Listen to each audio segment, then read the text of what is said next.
Night hung over the house with an eerie stillness, silence only interrupted by the occasional sound of a branch hitting the window. Laura was in her living room, embraced by the gloom that filtered through the curtains. The dim light of the table lamp dimly illuminated the book in his hands.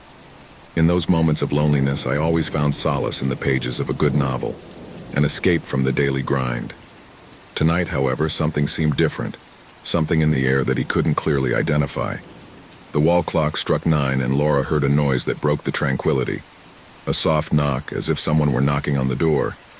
He got up from the couch and walked toward the entrance, a slight feeling of discomfort running down his back. I never expected visitors at that time. He looked out the window before opening the door, but saw no one. A shiver ran through his body, though he tried to ignore it. After all, it could be children playing or someone in the wrong house. He opened the door and there he was, a man standing in his doorway. He had a serious appearance, with a dark jacket and a hat that partially covered his face. Laura stared at him, bewildered. She didn't recognize him, but there was something in his eyes that seemed strangely familiar. "Good evening," the man said in a deep but calm voice. "Laura, right?" Laura frowned, overwhelmed by a growing sense of unease. "Yes, but I don't know you. How do you know my name?" The man smiled slightly, but his smile didn't reach his eyes. "I told you, Laura. We know each other, even if you don't remember it." Laura blinked, confused. What was he talking about? She had never seen that man in her life. How could I meet her? The air in the room seemed to have become dense, as if the atmosphere itself was being charged with something indescribable. "I'm sorry, but I can't help you," Laura said, trying to remain calm as she took a step back. "I don't know you." The man stood there, motionless, watching her with an uncomfortable intensity. Without saying a word, his eyes flashed for a moment with a strange light. Laura, feeling the weight of the situation, tried to close the door. But before he could, the man stepped forward, preventing him from doing so. "You don't need to be nervous," she said with an eerie calm. "I just want to talk. It's important." Laura's heart began to pound. She didn't understand what was happening, but something inside her was telling her to be alert. The feeling of being watched intensified, and the house, which had once been her refuge, suddenly seemed like a strange alien place. "What do you want?" he asked in a thin voice, trying to stay in control. The man stared at her before answering. "Come with me. There are things you need to remember." A shiver ran down Laura's spine. What things should I remember? The feeling of fear invaded her completely, but at the same time she couldn't help but feel intrigued. Something about the way the man spoke made her feel like she couldn't just refuse him. "I'm going to call the police if you don't leave," he finally said, unable to hide the anxiety in his voice. But the man didn't seem to flinch at the threat. "You can do it if you prefer," he replied with unsettling calmness, "but it won't change anything." Laura felt a growing pressure in her chest. The need to understand what was happening prompted her to take a step back, reluctantly allowing her into her home. The man walked into the room with terrifying naturalness, as if he had been there thousands of times before. "I shouldn't have," Laura muttered to herself, though she knew it was too late. The door closed with a dull sound, and the house was filled with an ominous calm, as if time itself had stopped. The air seemed denser, and the darkness thicker. She sat down on the couch, unable to take her eyes off the man. He sat down in front of her, his arms folded, staring at her. "What I want you to remember is that," he finally said. "Remember what you forgot." Laura frowned, completely bewildered. "I don't understand what you're talking about. I don't know you. Who are you?" The man stared at her, and for an instant, Laura saw something in his eyes that made her blood run cold. It was as if there was a connection between them, something deep and ancient that I couldn't comprehend. The feeling of dread grew inside him. "I am someone from your past," he replied, his voice deeper. "Someone who knows you better than you think, and something you forgot comes looking for you." Laura didn't understand what was happening, but the man's words echoed in her mind. Something in his tone, in his gaze, caused a feeling of deep terror to take hold of her, a primitive fear, as if something that had been hidden for a long time was about to be revealed. "Leave me alone," he said, rising quickly from the couch. But when she turned to the door, a piercing cry stopped her. "You can't run away from who you are." The scream echoed throughout the house, and at that moment Laura felt as if the walls themselves were closing in on her. He looked at the man in horror, feeling the air grow even denser, as if his own breath was getting heavier and heavier. "What do you want from me?" he murmured, his voice trembling, unable to comprehend what was happening. The man slowly got up, approaching her unhurriedly, as if he knew there was no escape. "What I want you to remember is that you remember everything you have forgotten." Laura backed away, but the shadows of the house seemed to envelop her, barring any attempt to flee. His heart was pounding, and a cold sweat ran down his forehead. The man looked at her with that same frightful calmness, and at that moment, she understood something that made her blood run cold. She was no longer alone. The cabin was located deep in a dense forest where the echo of the wind seemed to be silenced as it moved through the trees. No one bothered to come this way, and that was exactly what made the place ideal for the party they had planned. A group of friends, between laughter and jokes, had decided to get away from it all, disconnect from the noise of the city, and spend a weekend with friends. No one imagined that this choice would be the worst mistake of their lives. The cabin, although small and old, had something cozy about it. The wooden ceiling creaked under the weight of time, but the walls, though worn, seemed to have their own character. A place away from civilization, where they could do whatever they wanted without worrying about being disturbed. The arrival was simple. The car went up a steep dirt road, and when they finally arrived, they all went out in unison, eager to see the place. Laughter filled the air as they unloaded their suitcases and settled into the space.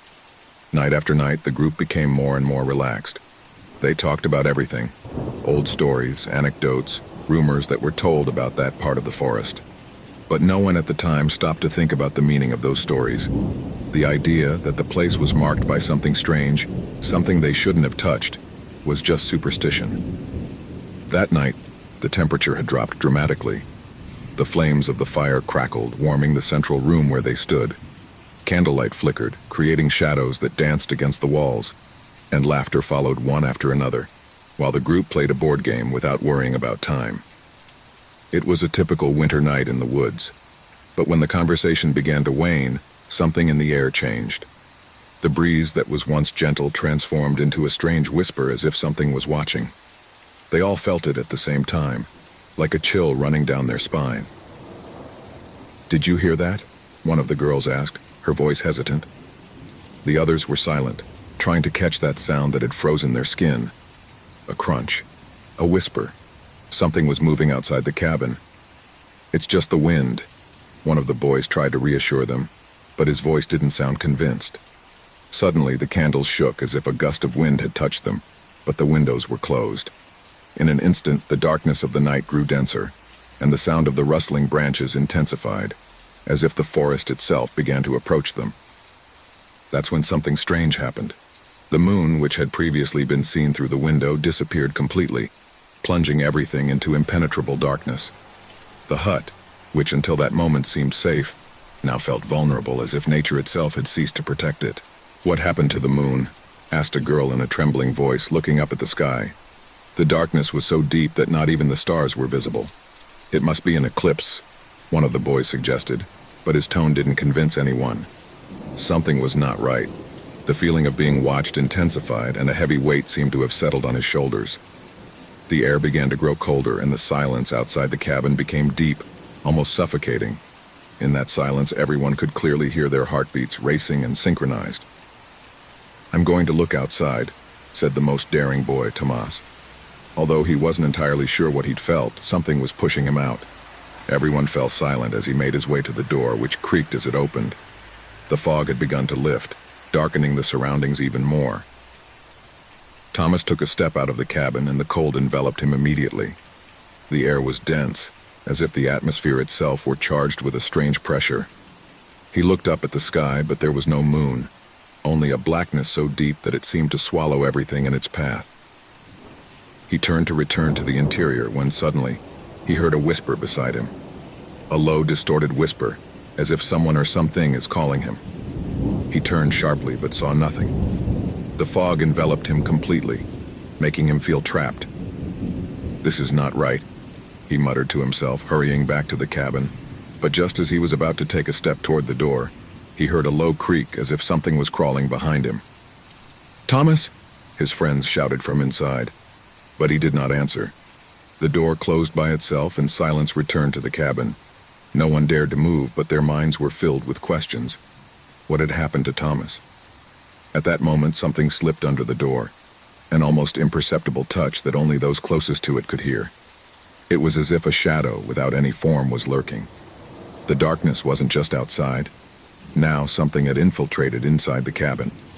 In the distance, one of the boys, Lucas, tried to light a flashlight, but he couldn't get it to turn on.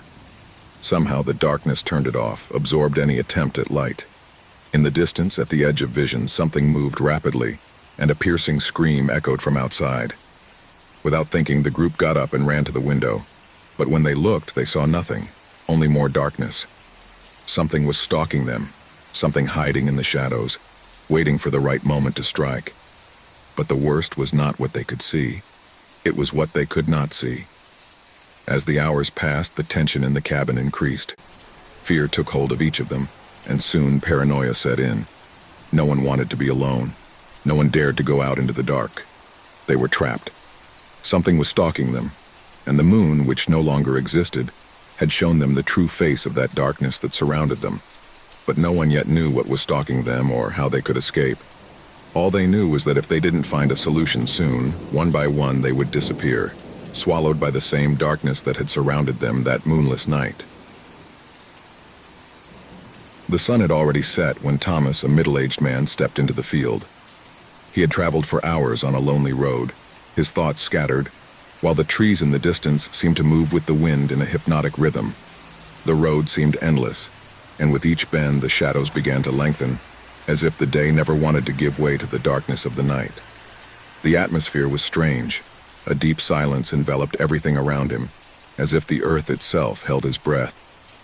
Tomas didn't know if that was what made his hair stand on end or if it was the persistent feeling of being watched. As the sky went completely dark, his eyes focused on the distant silhouette of a roadside cabin. It seemed like an ideal refuge to spend the night. He stopped in front of the cabin door, hesitating for a moment.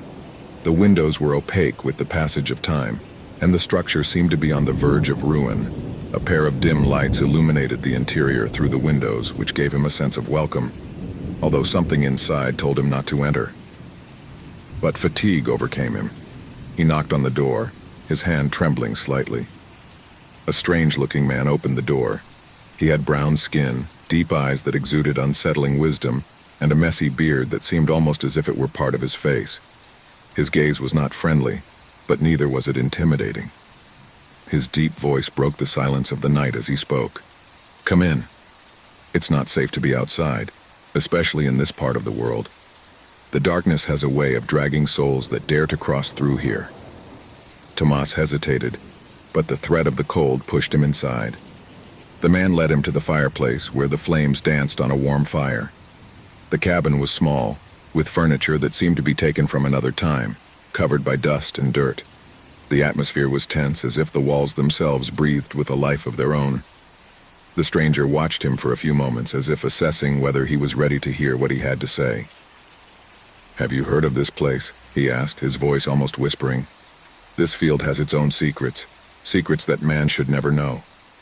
Tomas felt uncomfortable but decided to play courtesy. "No, I haven't heard anything. I'm just looking for a place to rest." The stranger smiled, but it was a smile that didn't reach his eyes. His fingers intertwined as he took a seat in front of the fire. "Rest. That's what everyone thinks when they get here. But this place is not simply a place of passage. It is a place where time loses its power. Here, lost souls wander aimlessly, searching for something they don't understand." The fireplace crackled, and Thomas couldn't help but feel even more uncomfortable. However, exhaustion was getting the better of him, and he began to think that perhaps the stranger was just talking to entertain himself, to fill the silence of the cabin. I wasn't prepared for what came next. The man began to tell her stories about the souls trapped in that field, of people who had gotten lost in the trees and never returned. There was something in his tone that felt real, something in his words that gave the impression that he wasn't just telling stories to scare Thomas. There was a darkness in his eyes that reflected a knowledge that Thomas did not want to share. "The last time someone like you passed through here, he disappeared into the darkness," the stranger said, his gaze fixed on the fire. "No one knows what happened to him, but what is known is that he found something he shouldn't have found." Tomas tried to stay calm, although a cold sweat began to run down his back. The man got up slowly and, without saying a word, approached the window. He looked out over the field beyond the cabin. "The wind never blows here as it should," he said suddenly, his voice trembling. "Listen." Tomas raised his head but heard nothing. Only silence, heavy, oppressive. Suddenly something passed through the window, a fleeting shadow that froze his blood. Something, or someone, but he couldn't see what it was. The man gave her a grave look as if he had anticipated her reaction. "You're not alone here," he murmured, "and that's just the first warning." The fire crackled harder, and Thomas, feeling the pressure of the situation, tried to calm his mind, but then he heard a noise behind him, like a faint whisper, which made him turn quickly. There was no one there, only the sound of the wind beginning to blow harder. But the stranger didn't seem worried. "There's something you can't comprehend until it's too late," he continued, slowly approaching Thomas. "That shadow that you saw, that's not just a shadow, it is a reminder of what can happen to those who dare to cross this threshold." The air became dense, as if something was pressing against the walls of the cabin. Thomas felt a knot in his stomach, and the tension grew with each passing second. The stranger stopped right in front of him, and his eyes seemed to have changed. They weren't the same eyes as before. They reflected an unfathomable darkness now. "Now you must choose," he said in a deep whisper, almost like an echo. "You're going to face what's outside, or you're going to stay here with me." The man took a few steps away, and at that moment Thomas felt that something horrible was about to happen. He tried to get up, but his legs didn't respond. An absolute fear invaded him. What was this place? Who was this man who, despite his appearance, seemed not to be human? Then the hut began to creak as if an invisible force was squeezing it. The walls vibrated, and the shadows seemed to move in their own way, as if they wanted to take shape. Tomas tried to scream, but his voice choked in his throat. A primal fear enveloped him as he looked at the stranger, who had begun to laugh. Not a human laugh, but something else, as if laughter itself came from the depths of the earth. The door of the cabin slammed shut, and the darkness grew denser. Thomas, paralyzed with terror, tried to run to the window, but to no avail. Something kept him there, trapped in that place, where time and reality seemed to have ceased to exist. At that moment, the stranger stepped forward and with a slow, deliberate gesture raised a hand. The air in the cabin became thick and warm, as if death itself was slipping through the corners. A shadow formed in the corner, growing rapidly, taking on human form. The man in front of Thomas was not simply an outsider. It was a being from the other side, an entity that had been waiting for the arrival of someone like him. Tomas watched, terrified, as the shadow began to advance slowly but with an indescribable presence. The stranger's laughter faded, and instead, an absolute silence surrounded him. The darkness swallowed the last glimmer of light that remained. Thomas's last thought before he was consumed by darkness was that of the stranger's warning. Not all roads lead to the exit. When Javier walked into the antique store on a cold winter afternoon, he didn't know his life would never be the same. The air was thick, full of dust and the unmistakable smell of old wood. The store, located in a forgotten corner of the city, seemed like a refuge for everything that had been left behind, for those objects that time had marked, but that still had something of value inside. Every corner was crammed with strange artifacts, broken clocks, opaque mirrors, unusually shaped furniture, and portraits of expressionless faces that seemed to observe the visitor with an eerie calm. Javier had been attracted to the store by a strange sensation, something inexplicable that had pushed him to enter. The owner, an elderly man, sat behind a counter full of more items for sale, his eyes hidden behind thick glasses. He didn't pay much attention to it at first, as his gaze was fixed on an object he couldn't stop staring at. A portrait. The painting was hung on one of the back walls. An ancient portrait of a man with a serious face, but with a penetrating gaze that seemed to follow him even from a distance. The man painted in the picture wore a white linen shirt and a dark hat, and his countenance, though calm, conveyed a sense of uneasiness that could not be ignored. The eyes, dark and deep, stood out with a peculiar intensity. Javier felt a chill run down his spine as he watched them. The shop owner looked at him over his glasses and, in a raspy voice, told him that the painting had belonged to a man with a dark history, a history that the townspeople preferred to forget.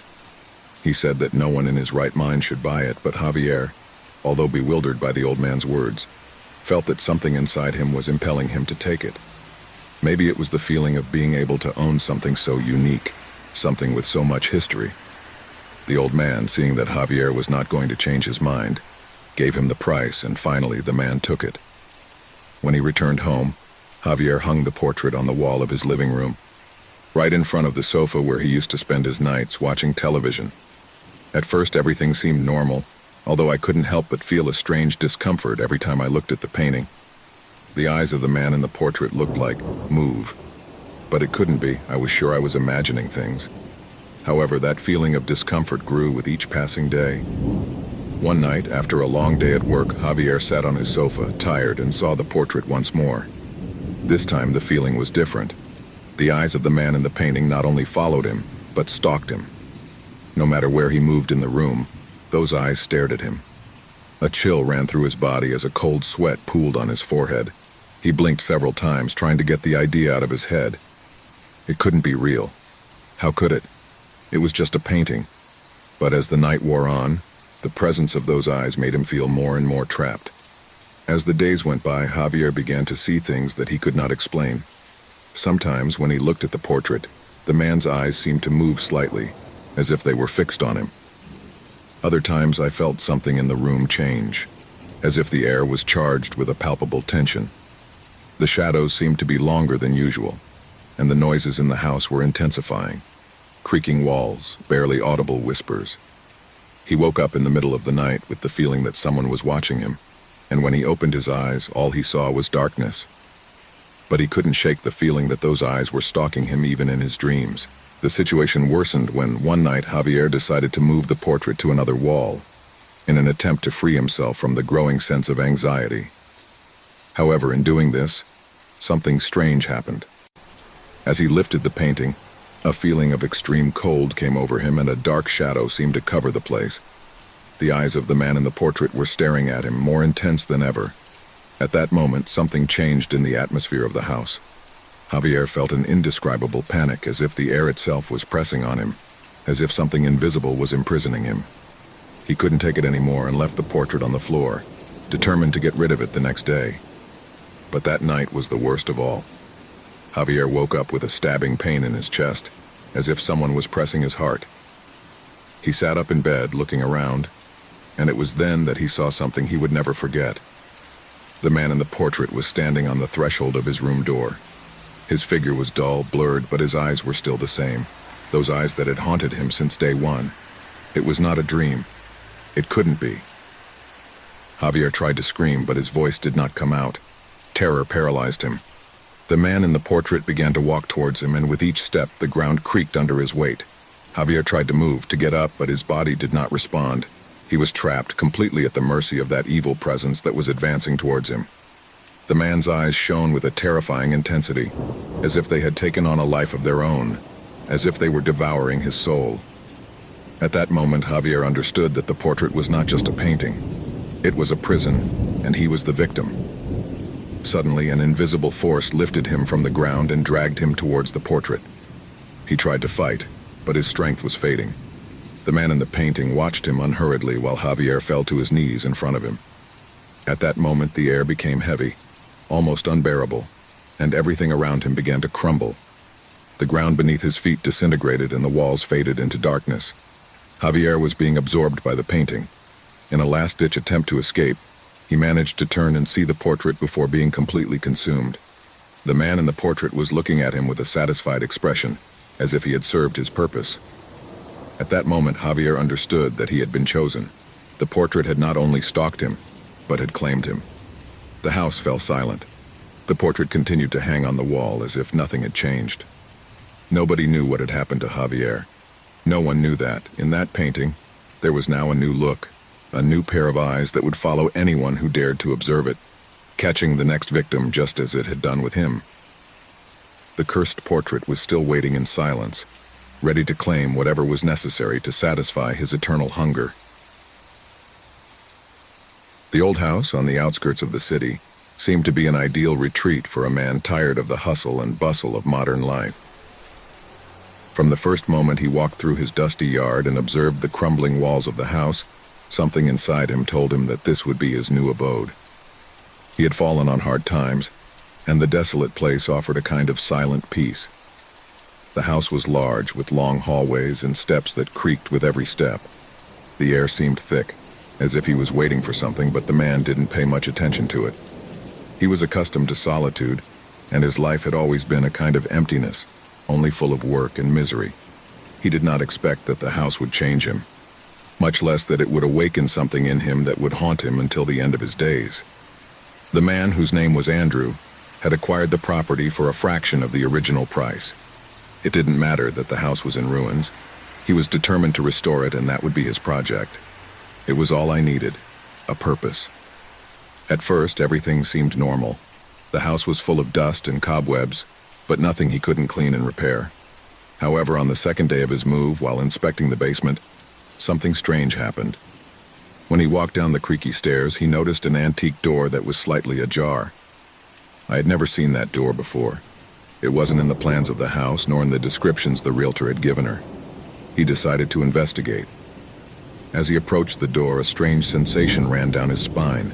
Something in the air was heavy, as if something was watching him. But Andrew was not one to be easily intimidated. He decided to open it. As he did so, a deafening creak filled the room, as if the world was complaining about that door opening. On the other side, he found a room that had been locked for many years. It was not a common room. He was completely isolated from the rest of the house, as if he had never been a part of it. The room was empty, save for an old wooden chair, worn by time. But what really gave him a chill was the mirror hanging on the wall. The frame was covered in dust, but what really disturbed him was his reflection. He saw himself, but in a strange way, as if something or someone else was there with him. He didn't flinch. He thought it was just an illusion brought on by the darkness. However, upon closer investigation, he found something even more disturbing. In one corner, under a layer of dust, was a small pile of personal belongings. Small memories that clearly weren't his. A pocket watch, a yellowed letter, a couple of crumpled photos. At that moment, the air around him seemed to become denser. Andres looked around, but the feeling of being watched became unbearable. He didn't know why, but he felt that something or someone had been there long before him. Something that I didn't want him to be there. Something that was waiting for him. The first night he spent in the house was strange. Andres felt restless, as if the house were alive, watching him, following his every move. In the early morning, he woke up suddenly, with the feeling that something had changed. There was a shadow in the hallway, a movement he couldn't identify. At first he thought he was dreaming, but when he got up, he realized that the lights in the house were off, and the only thing illuminating the darkness was the faint moonlight coming in through the broken windows. He tried to ignore it, but that nagging sense of being watched began to intensify. He decided to investigate the basement further, and this time he didn't limit himself to the hidden room. He walked down the long hallway, surrounded by walls that creaked as he went. Something inside him told him that he should find out what was happening in that house. Something was not right. That's when she saw it. In the deepest part of the basement, in one of the walls, there was a small crack. The crack was so subtle that it had gone unnoticed, but Andres felt that he could not ignore it. The crack was covered by a layer of dust and mold, but something inside it told him it was important. With trembling hands, Andres touched the crack, and to his surprise, the wall collapsed with a deafening noise. Inside the crack was something that took his breath away. A hidden narrow space covered by a kind of tapestry that had been left behind by someone. The room was full of things, but what disturbed him most was what he found in the center. An old broken bed, with sheets stained with something he couldn't identify. Next to it, on a small table, was a notebook. The notebook was almost intact, with worn and yellowed pages. Andres opened it cautiously. Inside, the pages were full of scribbles. They were notes, but not just any kind of notes. They were full of descriptions about him, about his movements from the moment he had arrived at the house. The details were horrifying. Every room he had visited, every object he had touched, and most terrifying of all, the exact times he had done so. Handwriting became more erratic as time went on. In the last pages, the words began to become incomprehensible, but the last sentences she managed to read were clear. "I saw you arrive, I saw you enter. You will no longer run away." Andres stepped back, feeling as if everything around him began to close. Something was deeply wrong with that house, something that had been there long before him and had never left. Suddenly he heard a noise behind him, a whisper, low and sinister. When he turned, he saw a shadow sliding down the hallway. The figure was blurry, but there was something in his eyes that stared at him, as if it was waiting for him. Andres tried to run, but his legs did not respond. The feeling of panic took hold of him. He couldn't move, he couldn't scream. He could only feel the weight of fear taking hold of him. The figure slowly approached. She was tall, thin, with skin pale as ash and dark eyes like bottomless pits. The figure smiled, and Andres felt time stand still. The man in the basement had been watching him the whole time. He had been there in the shadows waiting for Andres to arrive. The house was not his. It never was. Andres tried to escape, but when he reached the basement door, the figure was there, blocking his exit. His breath was cold, and the darkness around him closed like a heavy cloak. The man in the basement whispered one last word, "Welcome." And with that, the door slammed shut, and the house fell silent. The presence that had been lurking all along vanished, and the house was left alone again, waiting for the next tenant who dared to discover the dark secrets it harbored. A group of 5 friends, all with hiking experience, decided to go on a trip to the Shadow Hill Forest. They had heard the stories and legends that haunted that place since they were children. Stories that spoke of unexplained disappearances, of people who never returned after entering the forest. However, what originally seemed to be a challenging adventure would quickly turn into a nightmare that would test not only his bravery, but his deepest fears. The sun was beginning to set when they reached the edge of the Shadow Hill Forest.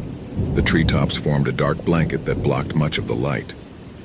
Despite the sinister reputation of that place, the 5 friends did not let fear stop them. They were used to walking in nature, and they believed that stories were just that, stories. They decided to camp near a clearing, a small open area between the trees, which offered them a quiet view of the starry sky. They prepared to spend a relaxed night surrounded by nature, not knowing that this would be the last moment of calm they would experience. As the night wore on, the shadows of the forest seemed to lengthen, and a strange stillness came over the place. None of the friends could remember exactly when it started, but something changed in the air. The wind stopped blowing, and a deep silence invaded the space. Suddenly, one of the group members, Sarah, felt someone watching her. He turned toward the forest, looking for some sign, but saw nothing but the impenetrable darkness of the trees. "Did you hear that?" asked Sarah, her voice trembling slightly. The others were silent, listening intently, but there was no response. Everything was too quiet, as if the forest itself was holding its breath. A few minutes later, the silence was broken by the sound of something rustling in the distance, as if someone were walking through the dry foliage. "It's just the wind," Mark said, trying to sound confident, but his tone wasn't as convincing as he thought. Suddenly, a piercing scream broke the stillness, coming from somewhere nearby. They all got up, terrified, looking around. The sound was so close, but they couldn't see anything. "What was that?" muttered John, his voice raspy on. The group decided that it would be best to leave the camp and return to the starting point, but something prevented them from moving. A sense of unease bound them to the ground, as if the forest would not let them escape. That's when something strange began to happen. Sarah, the most intrepid of the group, stepped forward and began to walk into the woods. "I'm going to investigate," he said without hesitation. The others tried to stop her, but something in her eyes made them hesitate. She seemed to be being drawn to something beyond her comprehension. Suddenly, Sarah disappeared into the trees, as if the forest itself had swallowed her. His friends called his name, but there was no answer. The darkness swallowed all sound, and panic began to take hold of them. "Sarah!" Mark shouted desperately, running to where he had last seen her. But when he reached the edge of the forest, he found only a series of strange footprints, deeply marked on the ground, which disappeared into the blackness of the forest. There was no trace of her. The friends stared at the footprints, terrified. They knew something wasn't right, but the darkness prevented them from seeing beyond. They decided to look for it, but as they went along, the atmosphere of the forest seemed to become denser, as if they were being watched by something they couldn't comprehend. The footprints were getting stranger, as if something had painted them on purpose. "This doesn't make sense," muttered Emma, who was visibly shaking. "Why are there symbols on trees?" The symbols were strange, incomprehensible, with geometric shapes that did not correspond to any culture they knew. The figures seemed to move subtly as if they had a life of their own. The feeling that someone or something was stalking them intensified. Every time they approached one of the symbols, a cold current ran through their bodies, and a shiver ran through them. The group, now completely nervous and not knowing what to do, decided to return to the camp to think of a plan. But when they arrived, something worse awaited them. The camp was completely messy. The backpacks were open, the equipment was scattered on the ground, and the campfire had already been extinguished. The scariest thing, however, was the fact that Sarah's footprints were still there. But instead of disappearing into the forest, they were returning to the camp, surrounding the area where they were now. "What's going on here?" John whispered, his eyes filled with terror. A low, almost imperceptible whisper hung in the air. It seemed to come from everywhere and nowhere at the same time. "Help! Help! Help!" he repeated, echoing like an echo. "It's Sarah," shouted Emma, hoping she was still nearby. But the echo only multiplied, repeating the name of each member of the group, distorted and sinister. In the background, something moved quickly among the trees. A low whistle, like that of a creature in the dark, cut through the air. Panic broke out. Suddenly, Mark disappeared. None of them saw him leave, but when they turned their heads to look for him, he was gone. Only the footprints remained, which seemed to crawl into the forest, into the deep and unreachable. With terror running high, the group began to run, but every step they took seemed to be in vain. The forest, which had at first seemed like a challenge, now closed in on them like a trap. Darkness enveloped them. Branches creaked as if something was moving quickly, and the voices of their missing comrades echoed in their ears. One by one, the figures of friends began to disappear. First Emma, then John, and finally only Clara remained, looking around in horror, unable to comprehend what was happening. She looked up at the sky, looking for the moon, looking for the light, but everything seemed to get even darker. The ground beneath his feet began to shake. And then, he saw it. From deep within the forest, a tall, thin figure emerged from the shadows. It wasn't human, but it wasn't a beast either. His face was covered by a black cloak, and his eyes shone with a deep, piercing green glow that seemed to pierce his soul. The creature raised a hand, and Clara felt a pressure in her chest, an excruciating pain that forced her to fall to her knees. "Welcome, Clara," whispered a deep, guttural voice, as if coming from the very bowels of the forest. "You're the last." With a final scream, Clara disappeared, swallowed by the darkness. The forest of Shadow Hill had claimed its last victim. The echoes of the lost voices echoed through the air, while the symbols on the trees shone with a spectral light. No one else came back from that forest. And the cycle continued, waiting for new unwary people who, like the group of hikers, would challenge the legend and disappear one by one into the darkness of Shadow Hill. The icy wind was blowing against the windows of the train. The darkness was absolute, like a blanket that covered the vastness of the landscape. No one was on board except her. A woman with a pale face and restless eyes, sitting on an empty seat, was looking out the window, looking for something in the nothingness that could give her an answer. Her name was Clara, and she had taken the train for reasons she could hardly remember. A call in the early morning, an urgent warning that had dragged her on this endless journey. It didn't matter that it was late or that the train was so strange. His destiny seemed unshakable. The train moved forward without stopping, through a desolate and gloomy landscape. The trees seemed to die in their wake, their shadows spreading like specters crawling over the frozen ground.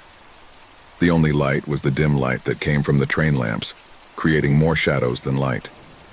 Clara couldn't take her eyes off the window. Sometimes I thought I saw figures moving in the dark, but when I looked again, nothing was there. She thought that maybe fatigue was starting to get to her, that the endless hours on the train were confusing her. The sound of the train was constant, like a dull murmur, accompanied by the creaking of the rails that seemed to intensify as time passed. Across the aisle, Clara observed the closed doors of the carriages. Something in the air had changed, but he didn't know what. The feeling of being watched took hold of her. He got up from his seat with effort, his legs trembling from the lack of movement. He slowly walked down the hallway, his breathing getting heavier as he neared the end of the train. When she reached the last door, she tried to open it, but something stopped her. A cold, inexplicable hand rested on his shoulder. Clara turned quickly, her heart leaping from her chest, but there was no one there. The hallway was empty. However, the feeling of being accompanied by something or someone was still present. persistent and overwhelming. With a trembling sigh, he opened the door of the last carriage. The scene that unfolded before her was completely different from what she had seen in the previous carriages. Instead of empty seats and metal walls, the atmosphere became thick, as if the air was charged with dense energy. The carriage looked older, the timbers worn, the walls covered in mold. The train was no longer moving, but it was not stopping either. It was suspended in time. A shiver ran down his spine. Clara stepped back, and at that moment she heard a faint sound like a whisper coming from the shadows. Something was calling to her, something she couldn't see but felt deeply. Cautiously, he walked toward the center of the carriage, his footsteps echoing strangely, as if the sound were muffled by the invisible mist that filled the air. Suddenly the voice appeared. It was not a human voice, but a distant muffled whisper, as if someone were speaking from the bottom of an abyss. "Don't go," the voice whispered. "You can't leave." Clara took a step back, her body stiff with fear. The whisper seemed to envelop her, filling every corner of her mind. Faces began to materialize around him, ethereal figures emerging from the shadows. Some of them looked human, but their empty eyes and disfigured faces made it clear that they weren't. Others were just shadowy silhouettes without a defined form, but with a presence so overwhelming that the air itself became dense and heavy. What is this?" murmured Clara, trying to find her voice in the midst of the chaos. The atmosphere was getting thicker and thicker, as if something invisible was pressing on it, crushing it. The figures began to move, gliding towards her with terrifying slowness. "We can't rest," said one figure, his voice hoarse and broken. "The train never stops for us. We're trapped just like you."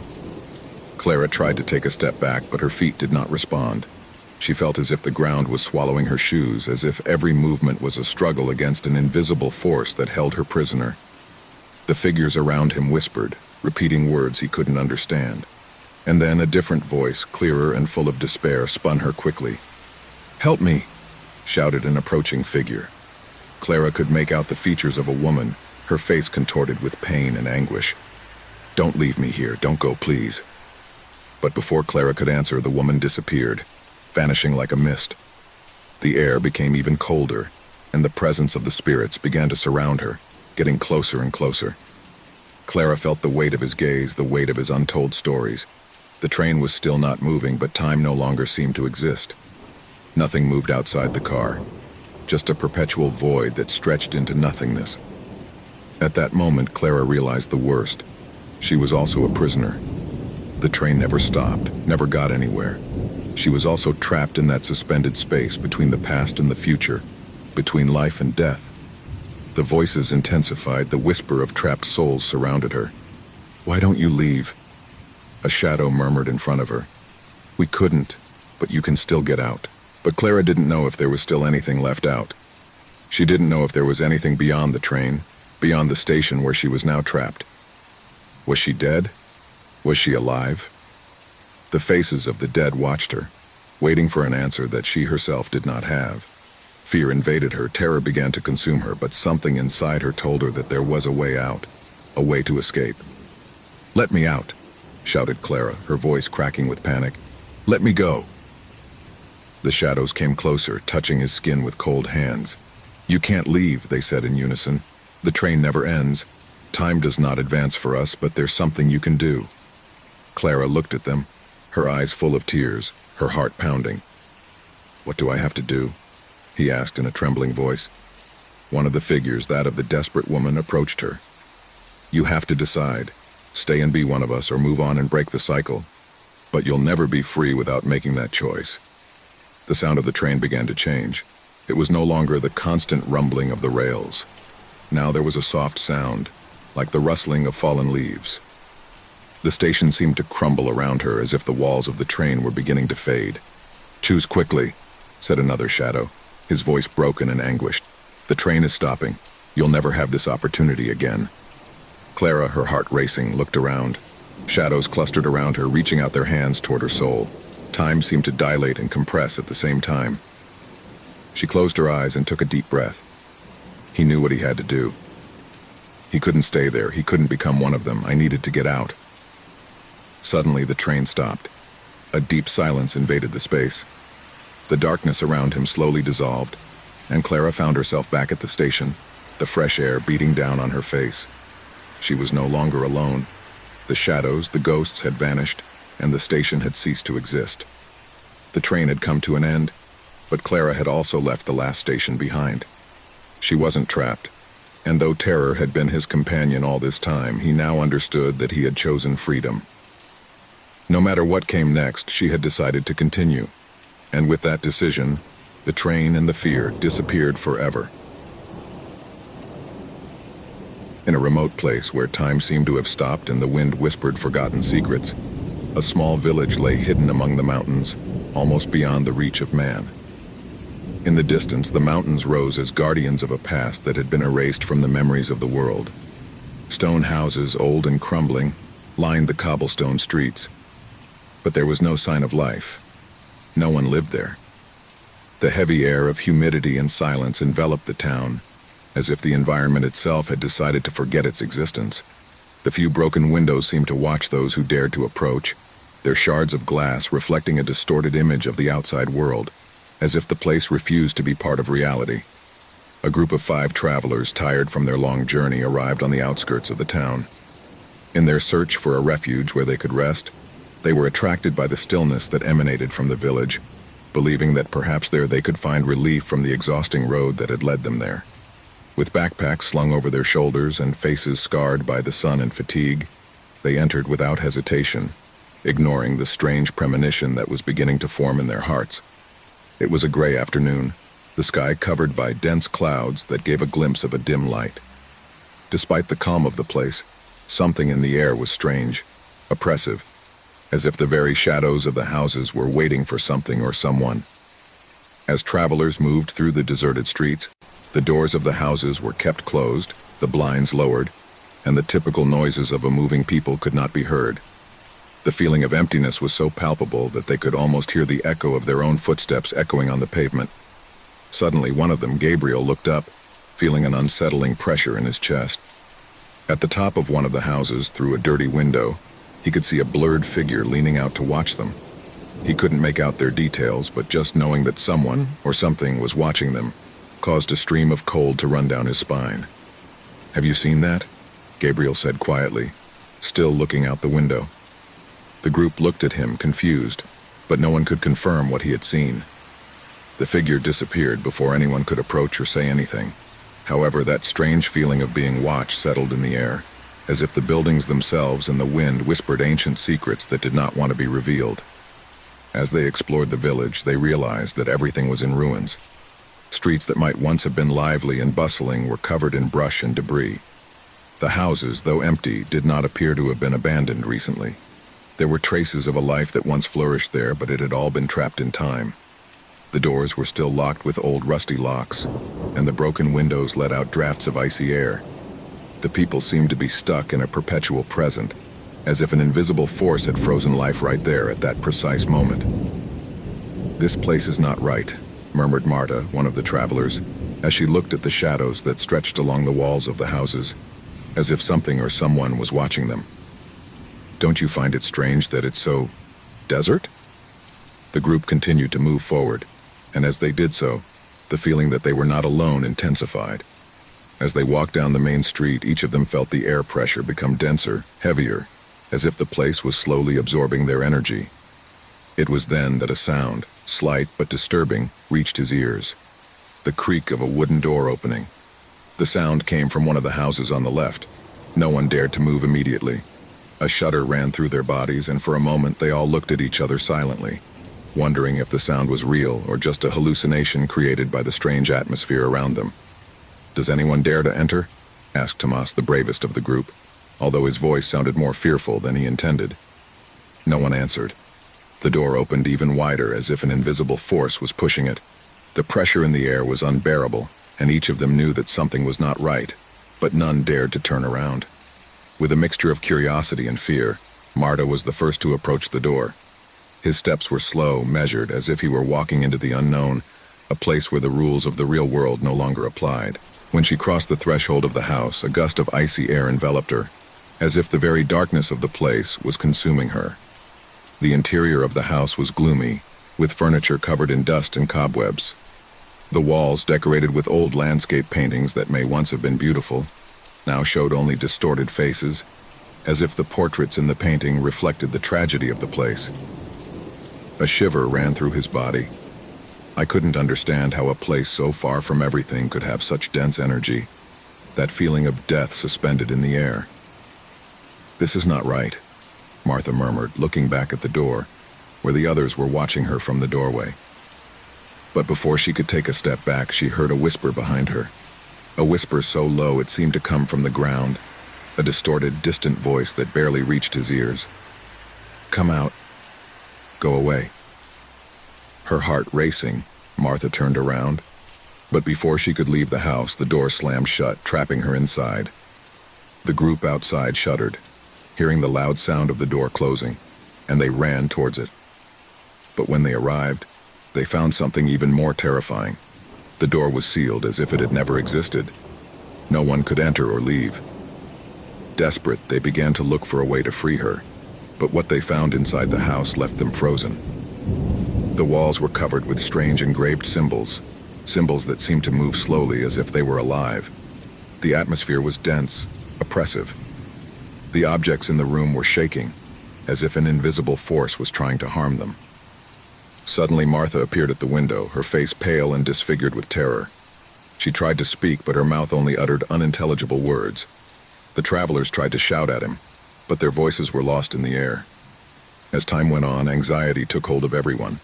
Despite their despair, something in the back of their minds told them that they must not leave the village without solving the mystery, that something dark lurked in the shadows of those forgotten ruins. No one could escape, but no one knew how to stop the nightmare. The shadows seemed to grow, lengthening as night fell. The people were alive, but not with the life they knew. He fed on fear, on the dread that was beginning to settle in their hearts. As the hours progressed, the figures began to appear again in the broken windows, staring at them with empty eyes, the eyes of those they never forgot. Each of the travelers began to hear whispers in their ears, soft but disturbing voices telling them different things. Some asked them to stay, that the people needed them.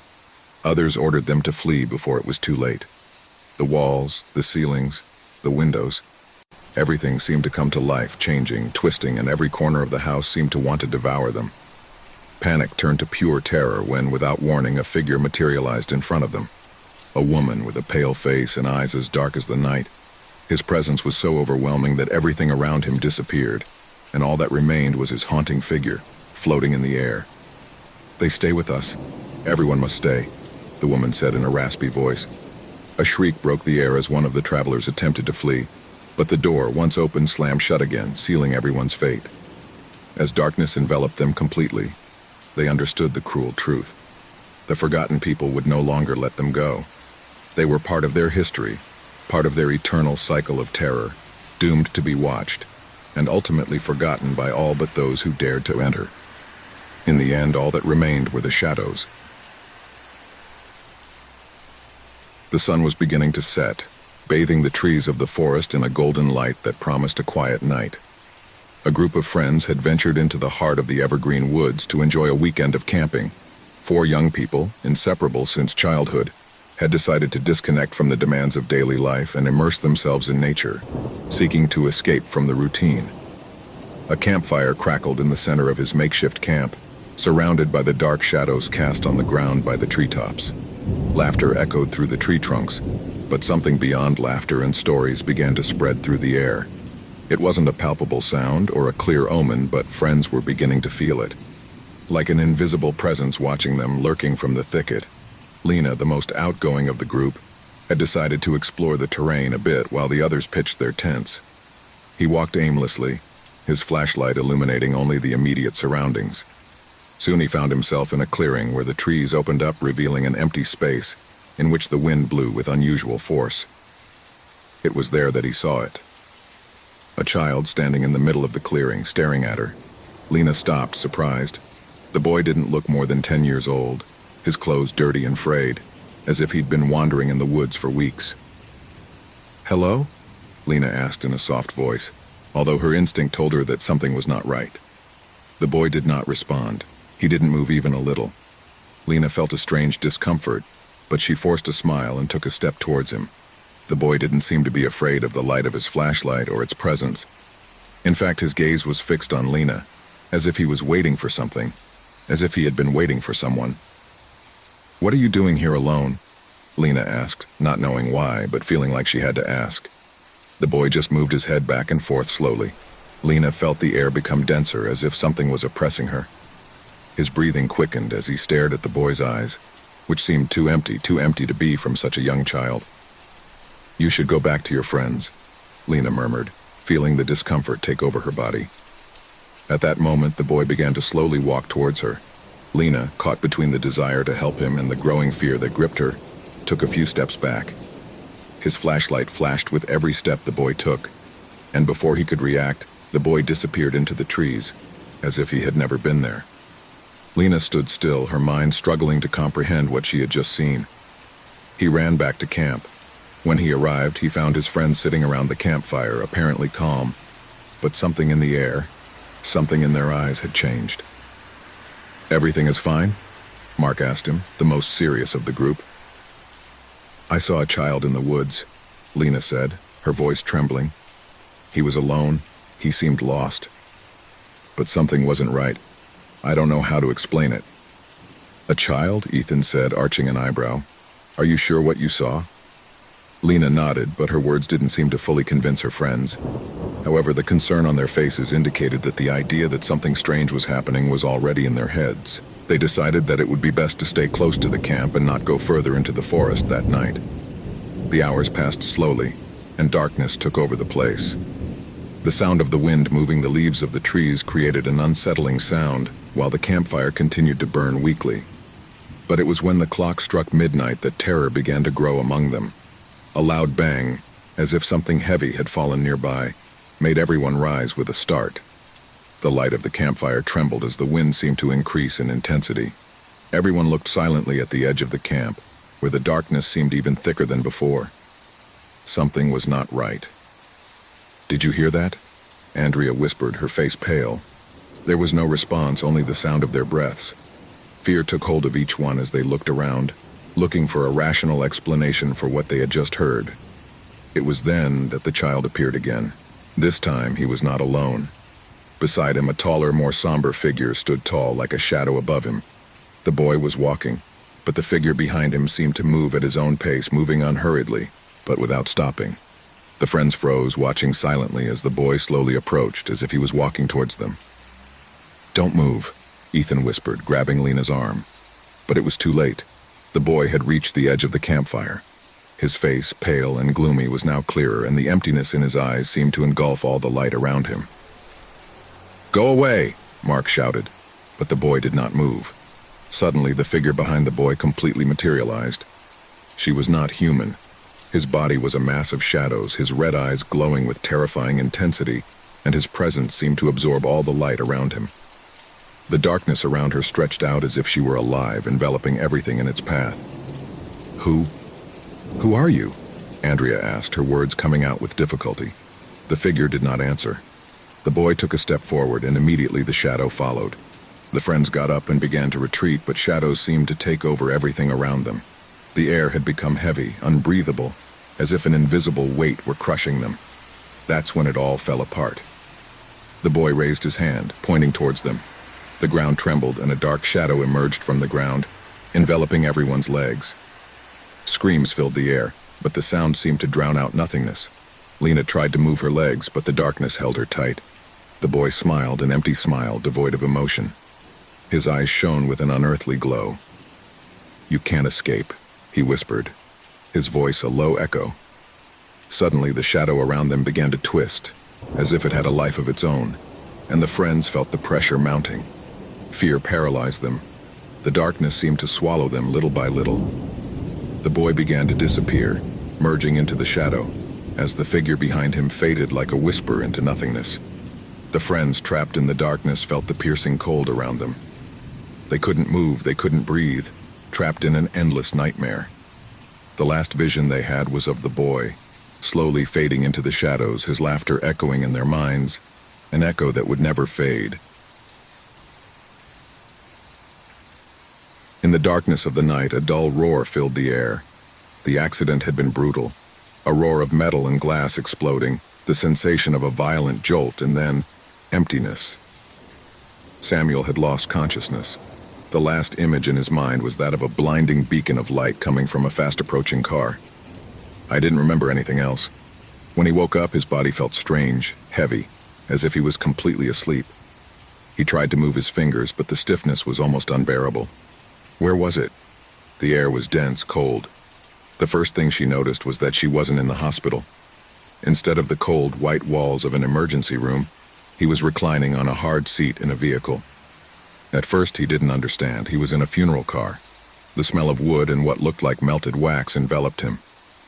The dim light came from a low lamp on the roof of the vehicle, barely illuminating the faces of the other passengers. Samuel blinked several times, waiting for his eyes to adjust. The funeral car was in motion, and the shadows inside it danced with the swaying of the road. He looked straight ahead, where the driver seemed not to pay attention to him. The figure was barely visible, shrouded in shadows, and the steering wheel was spinning incessantly, with no human movement to be perceived inside. Samuel tried to speak, but his throat was dry. He looked around. To his right was a figure wrapped in what looked like a black cloak. The face was covered by a white mask, expressionless. A shiver ran down his spine. To his left, a woman with long black hair sat with her eyes closed, with an expression of absolute detachment. He seemed not to notice his presence in the least. The air was permeated with a silence that penetrated the bones. Suddenly, the vehicle went around a sharp curve, and the sound of muffled laughter could be heard in the distance. It was like a vibration in the air, something ethereal, as if it came from a different dimension. Samuel couldn't understand it. I couldn't comprehend what was happening. Everything in his mind seemed to be woven in a tangle of confusion. He looked straight ahead again, and there in the driver's seat there was no face, only a dark figure, the silhouette of a humanoid being who did not seem to move at the pace of the chariot. The vehicle continued its journey as if it had no end. Samuel felt a sudden terror in his chest. I didn't know what was happening, but I knew I couldn't be there. The lights flickered, and with each flash he saw something else in the other passengers. Something I couldn't clearly identify. The woman to his left seemed to have changed her position. Now she was staring at him, her eyes empty, like bottomless pits. An intense cold ran through his body, and his breathing became erratic. It was not possible that he was seeing it. Or is it? Suddenly a terrifying thought crossed his mind. He was not alone in the car. At least not in the way I thought so. He looked around once more. The other passengers sat in an eerie calm. No one moved, no one spoke. The two men in the back of the vehicle, both in dark shirts, did not appear to be alive. They were like statues. In the blink of an eye, Samuel noticed something strangely familiar surrounding them. The air no longer smelled of damp or wood. Now it smelled of damp earth, of something rotten and moldy. The feeling of panic enveloped him again. Something was not right. Involuntarily, his hands tried to hold on to the seat, but he noticed that his fingertips were purple, as if he had been motionless for hours. He couldn't move. He felt a knot in his stomach, as if an invisible weight was crushing him. A whisper broke the silence, just a murmur coming from the seat next to him. "Have you noticed?" The voice was low, almost inaudible. Samuel turned quickly to the woman to his left, who was now closer, almost as if she had moved towards him without him noticing. His face showed no emotion, but his presence was imbued with an indescribable air, as if his very soul were broken.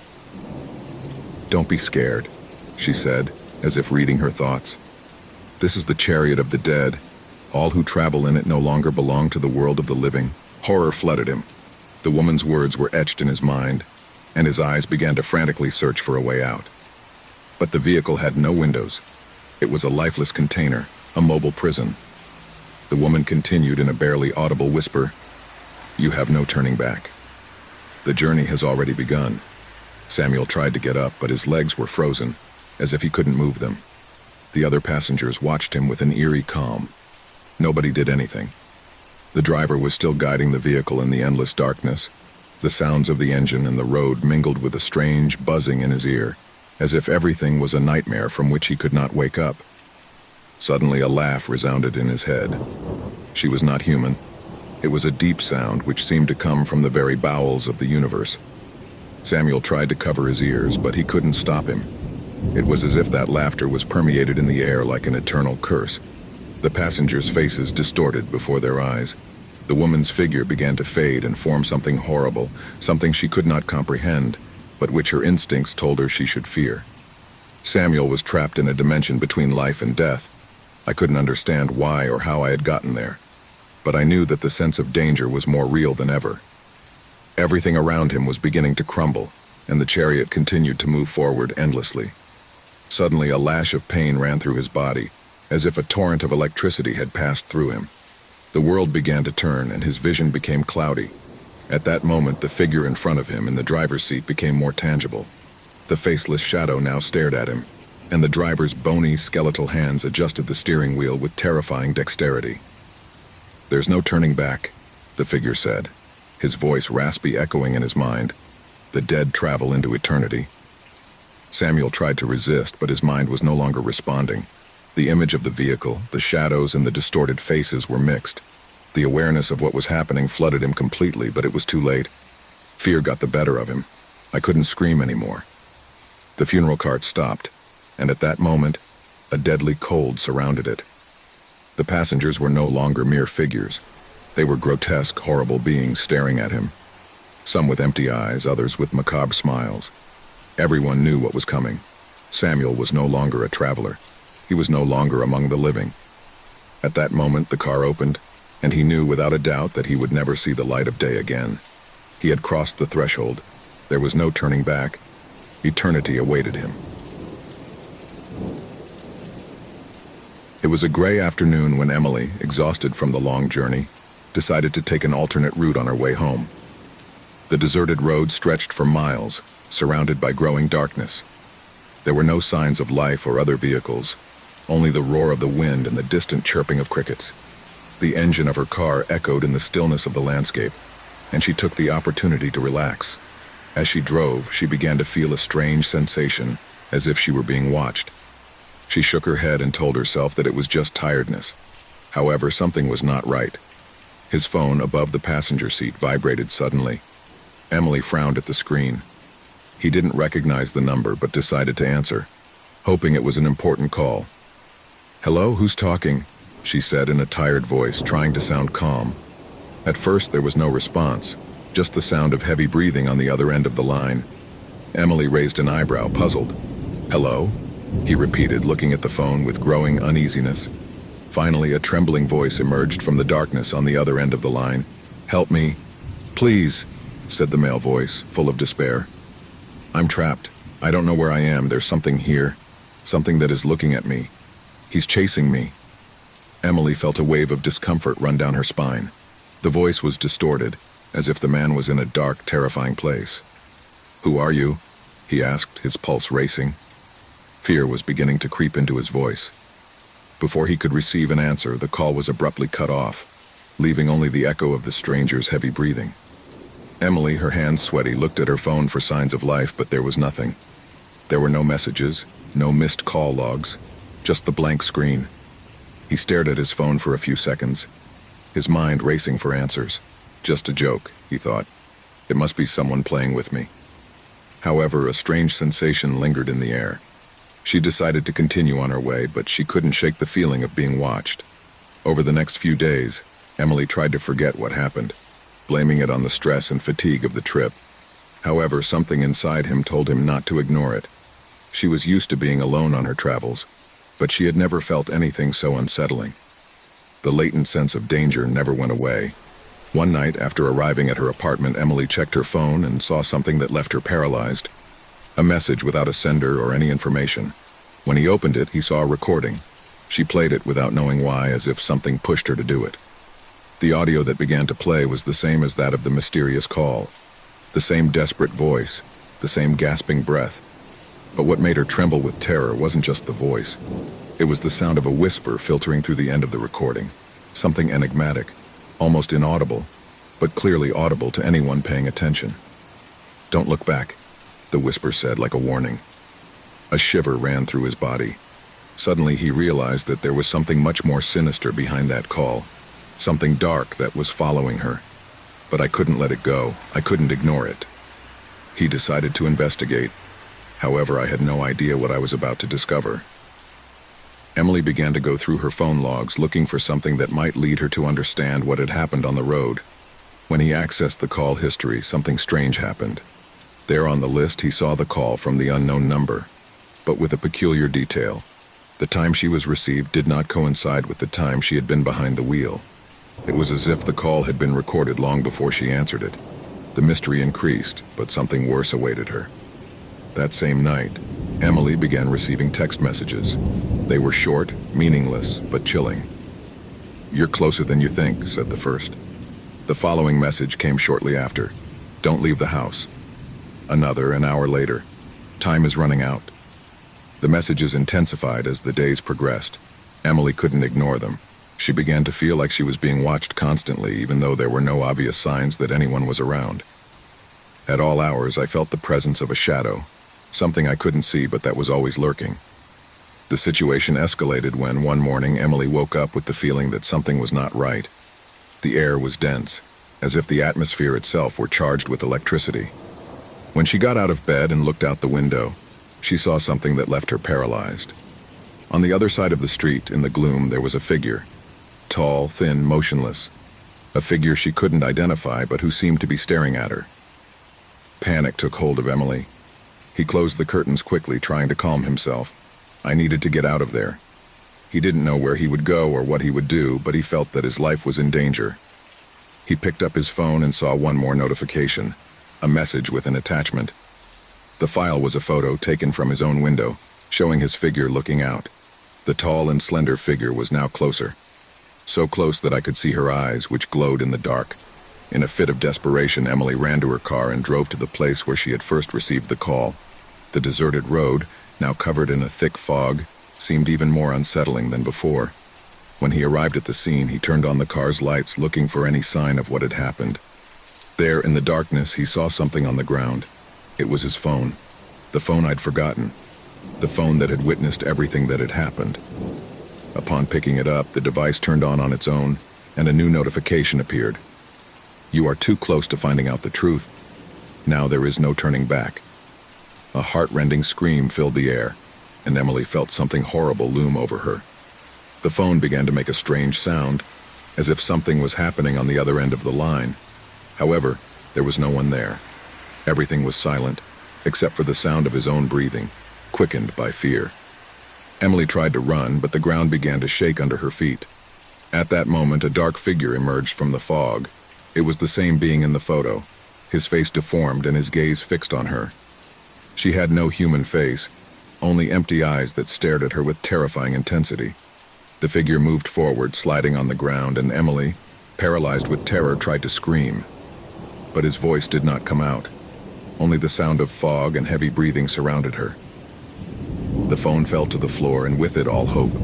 The figure caught up with her, and Emily disappeared into the darkness, absorbed in the terror that had haunted her from the moment she answered that call. The investigation that followed was puzzling. The phone, which was found at the scene, contained more messages. Some sent before Emily's disappearance, others after. The recordings and photos she had received indicated that someone had been following her from the moment she accepted that call. No one knew who was behind the threat, but the case remained unsolved.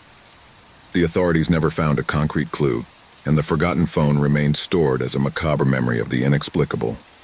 Emily's disappearance became a legend, a horror story whispered in the dark, where the forgotten phone was the key, and the figure in the fog, the eternal nightmare that haunted those naive enough to answer an unknown call. Sarah had been looking for something different, something out of the ordinary. As an adventurous young woman with a brave heart, she had traveled countless lonely paths, explored dark forests, and faced extreme situations, but always with the certainty that, in the end, everything had a logical explanation. But tonight would be different, very different.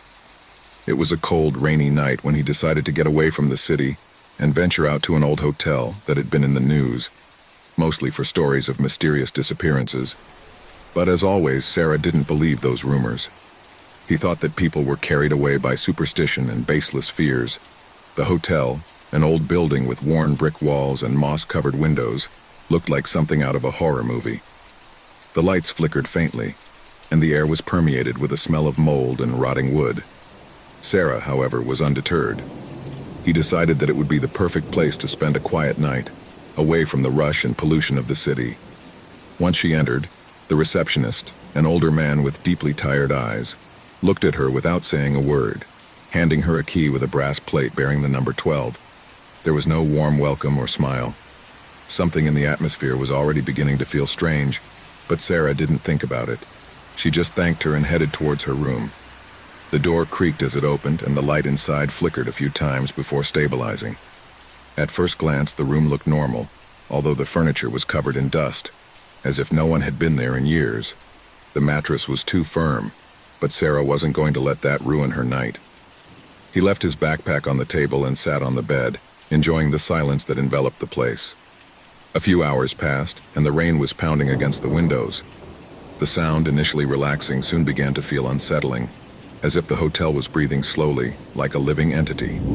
It was at that moment that he heard it. A low, almost inaudible whisper came from the walls. Sarah frowned, trying to figure out what it was. Maybe the sound of the wind or some crack that made noise. But as the whisper persisted, it began to take on a more definite form, something that clearly could not be explained by the wind. Sarah, Sarah. It was the only thing the voice repeated softly and constantly. Fear began to take hold of her. It was not a coincidence. Someone or something was trying to communicate with her, but who or what? With his heart pounding in his chest, he got out of bed and walked over to the wall where the whispers were coming from. The skin on his back stood on end, and his hands trembled slightly as he touched the cold, wet wall. Suddenly, the whisper stopped, absolute silence. But before she could take a step back, a new feeling enveloped her. A shudder in the air, as if the room itself had changed, as if an invisible weight were pressing down on his chest. The temperature dropped suddenly, and Sarah could see his breath condensing in the air. Instinctively, he took his mobile phone out of his backpack. The phone, her only connection to the outside world, was the only way she felt safe. When he turned it on, he saw that he had several missed calls and unread messages, all coming from his sister. But what really caught his attention was a strange notification. A recording had been added to her video gallery, a file she hadn't recorded. Intrigued, Sarah began to play the video. The screen lit up with the image of the room where he was, but something was there. Not good. The camera was shaking and the light was flickering more intensely. In the video, a dark figure moved on the edge of the room, barely visible, like a shadow that seemed to dissolve into the darkness. "Sarah, you have no way out." He muttered the voice in the video, a voice that wasn't his own. A deep, guttural whisper that made her instinctively retreat. The figure began to slowly approach, and the moment the shadow touched the camera, the video abruptly cut off. Fear took over Sarah, and a sense of panic invaded her body. She was not alone. Something or someone was watching her, but I didn't know what to do or who to turn to. He ran to the door, trying to get out of the room, but the lock wouldn't respond. He tried once more and again with increasing desperation. The whispers began again, louder, closer. "Sarah, Sarah, ... Breathing rapidly, Sarah turned to the window and saw, in the distance, the figure of a man standing on the threshold of the hotel door, staring at her. A man with a cold, empty expression on his face. In his hand, he was holding a shiny object, something that shone with a strange and unnatural light. It was at that precise moment that the light of the lamp flickered violently and went out completely. Darkness surrounded her completely, and the whisper became a deafening scream, an indescribable sound that seemed to pierce her mind. In desperation, Sarah tried to scream, but her voice faded into thin air. The darkness sucked her in, and her body collapsed to the ground. When the light came back on, the room was empty. The receptionist, the next day, found Sarah's phone on the table next to the bed with the message she had recorded herself before disappearing. "Don't trust the hotel. It's cursed." The hotel returned to its usual silence, but those who passed by said that sometimes, at dusk, they could hear the whispers coming from the walls. The cold, damp wind slipped through the cracks of the broken windows of the old hospital, which stood imposingly in the darkness. The structure had been abandoned decades ago, but the stories and legends of what happened inside were still alive in the memories of those who had survived its mystery. The walls creaked with each gust of wind, and the thick fog surrounding the building seemed to whisper forgotten secrets, as if the earth itself was trying to hide what had happened there. Some people said that the hospital had been the scene of illegal medical experiments during its time of operation, and others spoke of lost patients who never left their rooms. But there was one legend that was kept alive, a story that ran cold in the blood of anyone who heard it. The story of a girl who had disappeared without a trace. It was said that his spirit continued to haunt the ruins, searching for answers and taking those who dared to investigate. That night, a group of young people determined to discover the truth behind the unexplained events had arrived at the hospital. They were bold, skeptical of the stories the townspeople told, but they would soon discover that the darkness hiding in this place was more real and more terrifying than they had ever imagined. The door to the hospital creaked as it opened, revealing a crumbling lobby. The air was stale, laden with the smell of mold and rot. The walls were covered in graffiti and the old ceiling lamps hung at odd angles, as if they were about to fall. The only light illuminating the place was from their lanterns, which cast eerie shadows on the rubble-strewn ground. "This is scarier than I imagined," said one of the young men, named Samuel, as he looked around with a mixture of disgust and curiosity. "Come on, let's not be cowards," replied Laura, the bravest of the group. "We just have to find the girl's room and record a video to prove that this is all just village stories." They pushed deeper into the hospital, following a narrow corridor that twisted like a snake. The atmosphere was thick, almost palpable, and the silence was only interrupted by the sound of his own footsteps echoing in the empty corridors. Suddenly, something stopped them. A soft sound, like a child's laughter, could be heard in the distance. "Did you hear that?" whispered Laura, looking around nervously. "Probably the wind," Samuel said, trying to play it down, but his voice trembled a little. However, the laughter persisted. It wasn't the happy, clean sound of a little girl playing. It was a distorted laugh, as if someone was taunting them, leading them into the unknown. Laura squeezed the handle of her flashlight and began to walk toward the source of the sound, her steps quick and determined, but her face reflected a growing concern. "Come on, we're not here to be scared," he said, though his voice sounded increasingly unsure. Suddenly, as they turned a corner, they found themselves in front of a room that seemed different from the others. The door was ajar, and through the crack they could see the silhouette of a tiny figure inside, moving from side to side. The girl. "It's her," Laura murmured, her eyes fixed on the figure. The girl of the legend. Samuel looked around, his instinct telling him that they must leave, but something was holding him in place. "This is not right. We shouldn't be here." "Shut up," Laura ordered, opening the door with a thud. The figure in the room immediately stopped, and the light from the flashlight illuminated the girl's face. He was smiling, but his smile was not that of an innocent child. His eyes were dark, empty, and his skin paled into a sickly hue. The girl stared at them, but she did not move. What are you doing here?" asked Laura, trembling, though she tried to look confident. The girl didn't answer, just pointing to the back of the room where there was an old hospital bed covered in dust. "Come," he whispered in a voice that seemed to come from a faraway place. "Come and play with me." "Did you hear that?" whispered Samuel, an expression of horror on his face. What's going on here?" Laura, as if under some kind of spell, began to move towards the bed, but her body stopped every time she approached, as if an invisible force was pushing her back. "No, I can't move," he said desperately. Samuel tried to reach her, but something stopped him in his tracks. A horrible and heart-rending scream filled the air, coming from the back of the corridors, and suddenly the lights of their flashlights began to flicker. The girl's laughter returned, this time louder and closer, as if she was surrounding them. The air became denser, almost unbreathable. "We have to get out of here now," shouted Samuel, tugging on Laura's arm. But the girl stared at them, and a dark shadow emerged behind her, taking shape. It was an indescribable creature with sharp claws and red eyes that reflected the light of its flashlights like mirrors. "Run!" Laura shouted as the creature advanced toward them. But there was no way out. Every door they tried to open was tightly closed, and the building was beginning to crumble around them. The corridors lengthened endlessly, as if the hospital were slowly gobbling them up. The girl's whispers, growing more and more intense, enveloped them. "Come and play, come." Suddenly, everything stopped. The hospital was completely silent. The lights went out. The echoes of laughter faded into nothingness. Laura and Samuel were paralyzed with terror, unable to move. The girl was no longer there. The creature had also disappeared.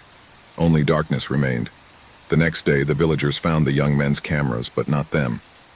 Only the echoes of their voices remained, and in the recordings the girls' laughter resounded, closer and closer. No one else dared to enter the hospital after that night. The rumors grew. They said that the girl's spirit was still trapped in the hospital, waiting for others to dare to challenge her. And so, the abandoned hospital continued its eternal vigil, a place of shadows, terrors, and dark secrets. The full moon illuminated the train station with its faint glow. It was a cold night, with the biting wind blowing through the bare trees that surrounded the place.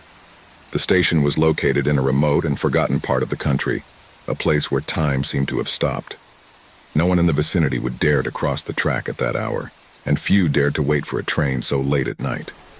The train, called the last station, had a haunting history among locals. Many said that he never made it on time, but still people kept getting on board, as if an invisible force was driving them to do so. Tonight would be no different, or so it seemed. But it wasn't. The clock struck 11:45 when the train arrived silently at the station, with a strange screech of the brakes echoing in the stillness of the night. None of the passengers seemed to notice the strangeness of the situation, as if they were all immersed in a kind of trance. The train, long and dark, stopped gently, but its lights flickered erratically, as if it were fighting something that could not be seen. From the platform, Inspector Guillermo Morales watched the arrival of the train. It was his job to check the departure and arrival of the trains, but something didn't fit. This particular train was the last of the night, but something gave him a bad feeling. Looking at the car, he noticed that it seemed larger than usual, as if there were a strange expanse inside, a space that could not be identified from the outside. No one else seemed to have noticed. With a sigh, the inspector approached the train.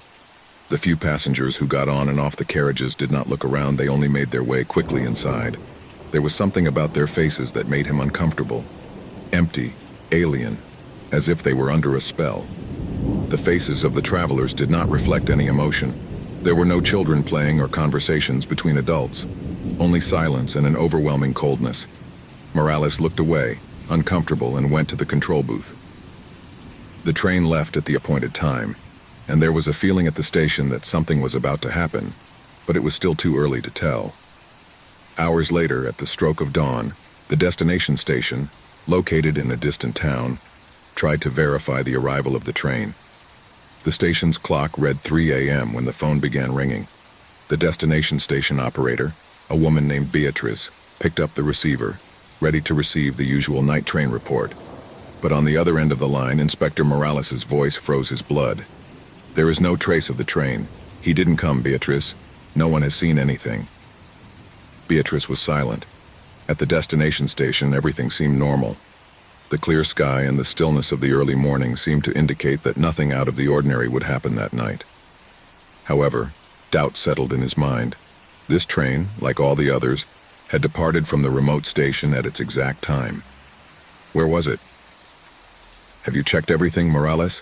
asked Beatrice, although she knew that her voice betrayed fear. Morales took a deep breath before replying, "Nothing. There is no sign of the train.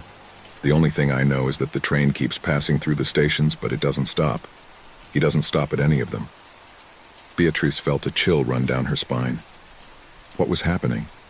The idea that a train could simply vanish was a terrifying thought, but the feeling that the remote station was not connected to any tangible reality was even worse. The phone went silent for a long minute. Then Beatrice got up from her chair and looked around. The control room looked empty, even the lights were flickering. There was no sound coming from the tracks, just the cold wind blowing inland. The sound of the train never came. At that moment, something terrible happened. Beatrice saw how the lights of the station flickered and then went out completely. The air became dense, heavy, as if the atmosphere itself were being sucked in by something invisible. Suddenly the lights came on again, but it was no longer the usual season. The clocks were showing the wrong time, the train signals were out of place, and the air had become thick and murky. But the worst was yet to come. Beatrice walked to the window. From there he could see the track, the same night train, stopped at the station. However, something did not fit. It was not the train that had left hours before. This train was much darker, almost black, as if it were made of shadows. The carriages seemed to be deformed with a strange distortion on their edges, and the lights inside each of them were not a normal color. They were red, a sickly and unnatural hue. The passengers, or what was left of them, leaned out of the windows, their faces empty and icy, as if living dead. A heart-rending scream echoed from deep within the station, coming from inside the train. Beatrice backed away, panic taking over her body. There were no words to describe what he felt. He knew that something had happened to this train, something beyond his comprehension. He wanted to run, but his body did not respond to him. The train, which never stopped at its destination station, was now in front of her, but it wasn't empty, not completely. The passengers, those pale, dead faces, stared at her. Some began to move towards the doors, approaching the window. Beatrice could see them more clearly now, with her empty eyes reflecting the moonlight. One of them, a scruffy-looking man, raised his hand to the window as if trying to catch her. Suddenly, the station fell into a deep silence. A silence so thick that it seemed to crush Beatrice with its weight. The train began to move slowly, sliding into the darkness, as if somehow knowing that its fate was none other than condemnation. A curt whisper reached Beatrice's ears, a broken voice coming from the depths of the train. "We're leaving, and we will never return." The station, the train, and everything that had ever existed in that place disappeared with the passing of the seconds. The train was no longer the train it used to be. It was no longer a simple steel and steam engine. He was now a conductor of lost souls, of people trapped between time and death, on an eternal journey into the unknown. Morales never returned to his station. The disappearance of the train and its passengers was an irrefutable mystery. No one saw Beatrice or the passengers on the train again. All that remained was the echo of a distant whisper. The train will never stop. A group of friends, tired of the daily routine, decide to venture out on a camping weekend.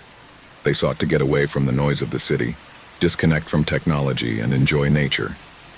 The forest, deep and mysterious, seemed the perfect place for his escape. They never imagined that they would enter a nightmare that would mark their lives forever. It was a Saturday afternoon when they arrived at the clearing where they set up camp. Around him, trees rose like dark giants, their elongated shadows stretching in all directions.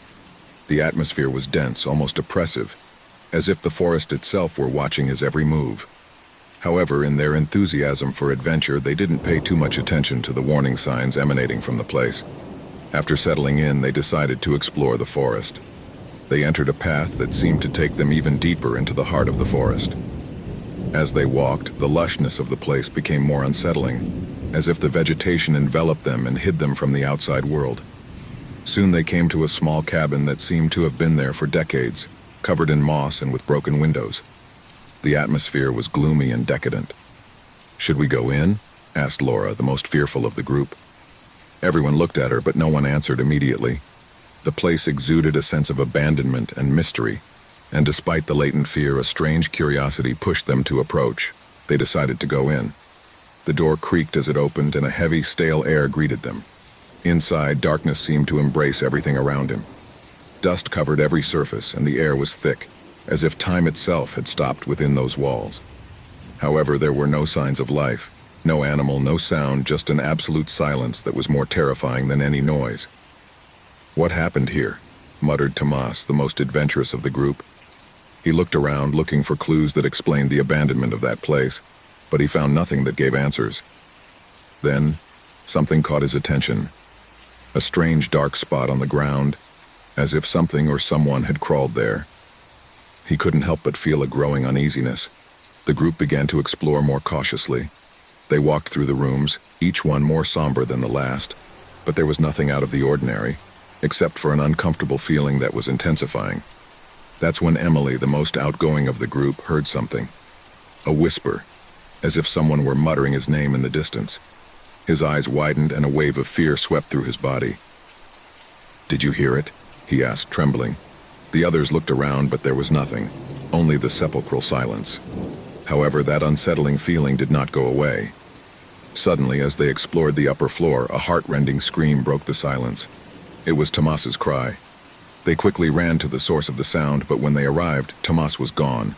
The place where he had been had only a trace of scrambled earth, as if something had dragged him with force. "Where is he?"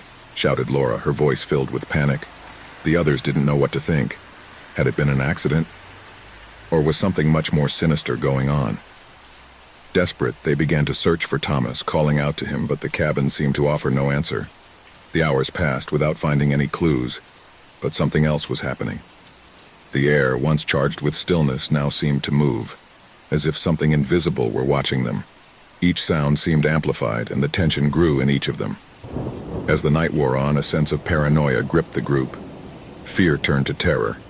Every creak of the wood, every gust of wind seemed like a reminder that they were not alone. Something was lurking, something they didn't want to see. That's when Emily found something in the old fireplace, a crumpled, yellowed piece of paper. He unrolled it with trembling hands and read in a low voice, "In this place, no one stays forever. Shadows walk among us, and when the full moon comes, they will all disappear, one by one." Panic took hold of them. What did that mean? And why was the hut so empty? And why had Thomas disappeared? They tried to flee, but the forest seemed to have closed in on them. There were no trails that would take them back to camp. Each attempt to return only plunged them deeper and deeper into a maze of trees. It was as if the forest itself was catching them. The darkness seemed to have a life of its own. When they finally managed to find their way back, the cabin was gone. What once seemed to be a solid, real structure had now vanished, as if it had never existed. Desperate, they began to shout for Tomas, but only the echo of their voices responded. Fear was transformed into pure terror. Tomas's disappearance was never solved, and his friends never spoke of what happened. However, each of them carried with them the memory of that terrifying night, a night that changed them forever. In their hearts, they knew that what happened in that forest was not an accident. Something dark and evil had awakened there, and now no one was safe. Years later, the camp was found empty. Investigators who tried to inquire about previous disappearances in the forest never returned. And the empty hut, which no one dared to look for anymore, is still waiting, lurking, somewhere in the darkness of that endless forest. The cold morning air seemed to envelop them in a thick mist that slid through the trees like an entity unto itself. The group of friends, 5 in all, were slowly advancing along the path that led them to the heart of the forest. Every step they took was accompanied by the rustling of dry leaves beneath their feet, a sound that seemed to be amplified in the absolute silence around them. Carlos, the most enthusiastic of the group, led the way with a flashlight in his hand, his face illuminated by the warm light that contrasted with the gray of the landscape. Behind him was Lucia, his best friend, followed by Eduardo, Javier, and Laura. Everyone, gasping for breath, stood together, looking straight ahead, where the forest seemed to grow denser with each step. "Are you sure this is the house?" Lucia asked, with a tone that denoted a certain fear, although she tried to hide it. "Of course," Carlos replied with a confident smile. "I have checked it. I've been here before, but I never dared to go in. Today will be different." Eduardo, always the most skeptical, raised an eyebrow, looking at the shadows that seemed to move in the distance among the trees. Fog enveloped everything around him, but the treetops revealed flashes of light that made the scene look surreal. "I don't like this," Eduardo murmured, but no one paid any attention to him. The group continued to move forward, ignoring the weight of fear that seemed to follow them, watching them at every step. Finally, after several minutes walking in silence, they arrived at a small clearing. There, hidden among the trees, was the house. The structure was old, with broken windows and wooden walls that showed the passage of time and decay. The house, however, seemed to have something that made it stand out from the rest of the landscape, a palpable energy, as if the whole place was charged with something dark, something ancient. The door of the house was ajar, which increased the bewilderment of the friends. "This isn't right," said Laura, who had always been the most cautious of the group. His eyes swept over the doorway and his stomach churned. Despite her fear, curiosity drove her to take a step forward. "It's okay," Carlos insisted, pushing the door effortlessly. "It's just an abandoned house. Surely there is only dust and cobwebs. Come on, let's go in." The group looked around. The trees, though imposing, could not hide the fact that something strange was happening in that place. The feeling of being watched did not disappear, but intensified. But the excitement of exploring the interior of the house overcame their instincts, and one by one they entered the hall. The air inside the house was heavy, dense, as if time itself had stopped there. The walls were covered with dark stains that, at first, were thought to be simple marks of moisture. However, as they progressed, something else became apparent. In the shadows of the main room, blurred figures could be seen.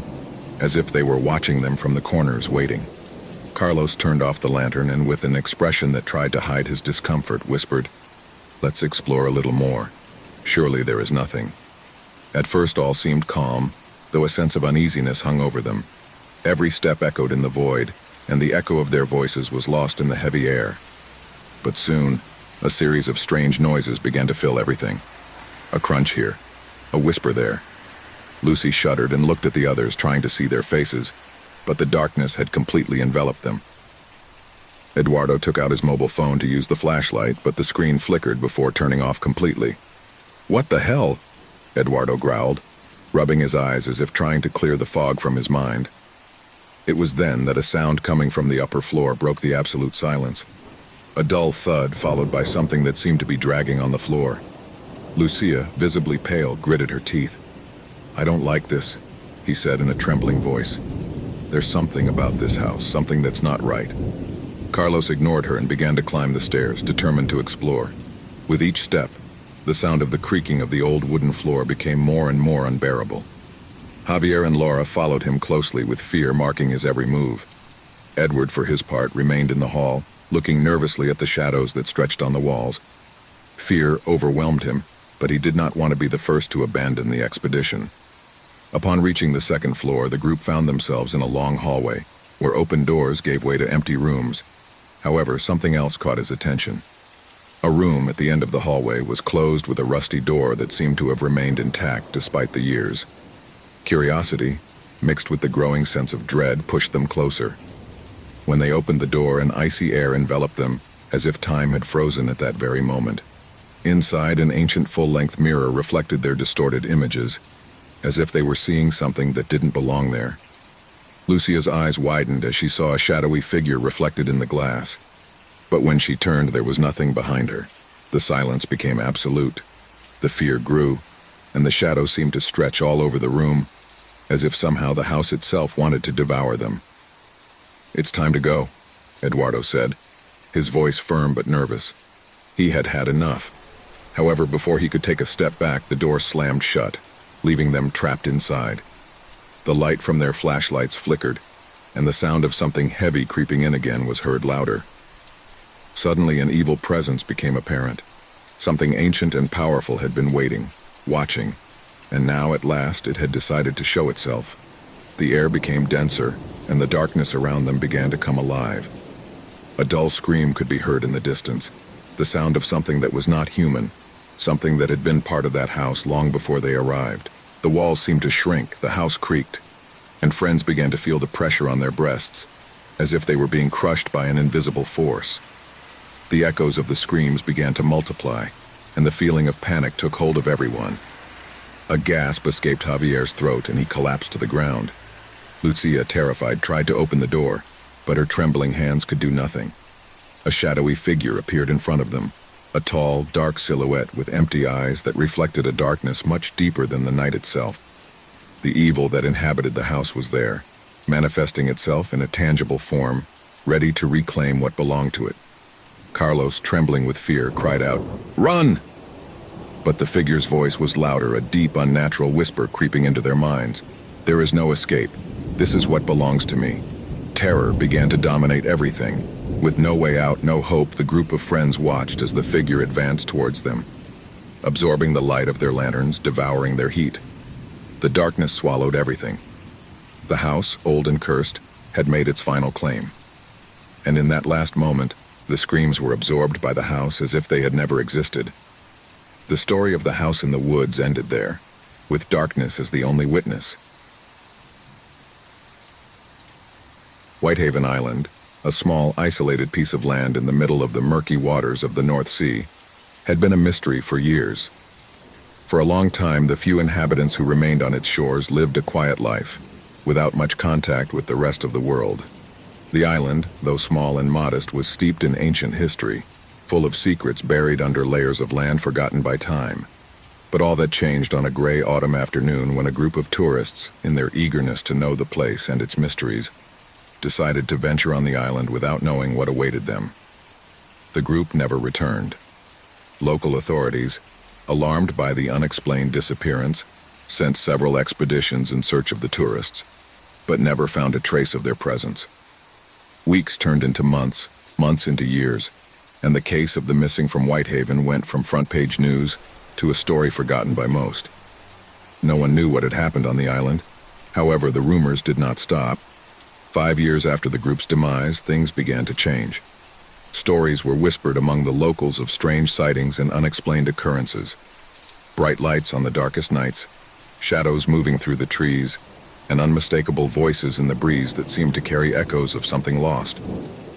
However, what most terrified those who lived in the vicinity was the growing number of stories about people who said they had returned from the island. People who had disappeared for years, but now walked the streets of the town again.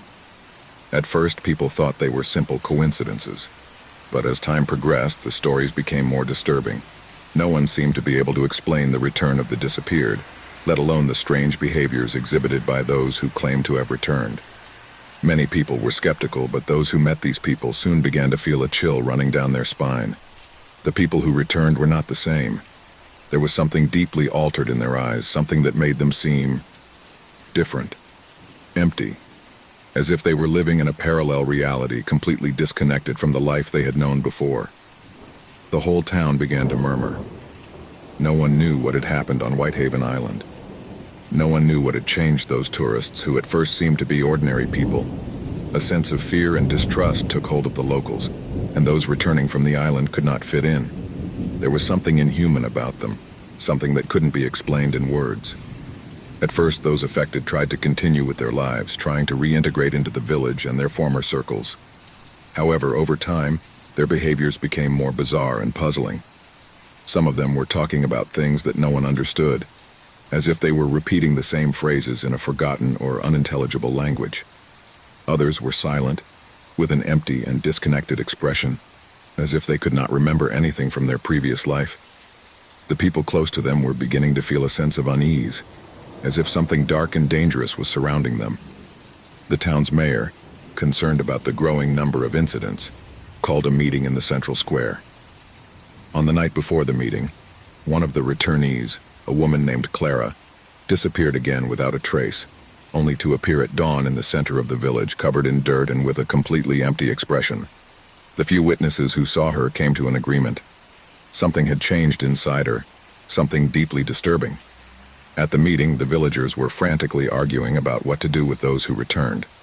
Some believed they should be isolated. Others feared they might be a threat. Panic took hold of everyone when the stories began to arrive more frequently. No one knew if those who were returning were really the people who had disappeared, or if something else had taken them, altering them, transforming them into something else. It was at that moment that a young researcher named Samuel arrived in town. Samuel was a freelance journalist, known for his desire to unravel the darkest mysteries, and he had heard about the strange happenings in Whitehaven. He decided to travel to the island to discover the truth behind the returnees. With the approval of the local authorities, Samuel boarded a small boat to the island. As he approached the shore, he couldn't help but feel that something in the air was deeply wrong. The sky was covered by dark clouds, and the sea seemed more violent than normal. Whitehaven Island, which had once been quiet, now seemed to radiate an unsettling energy.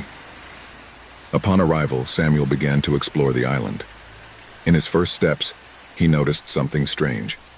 The place was deserted with no signs of life, as if the island itself had been forgotten by time. But as he moved further inland, Samuel realized he wasn't alone. I could feel it.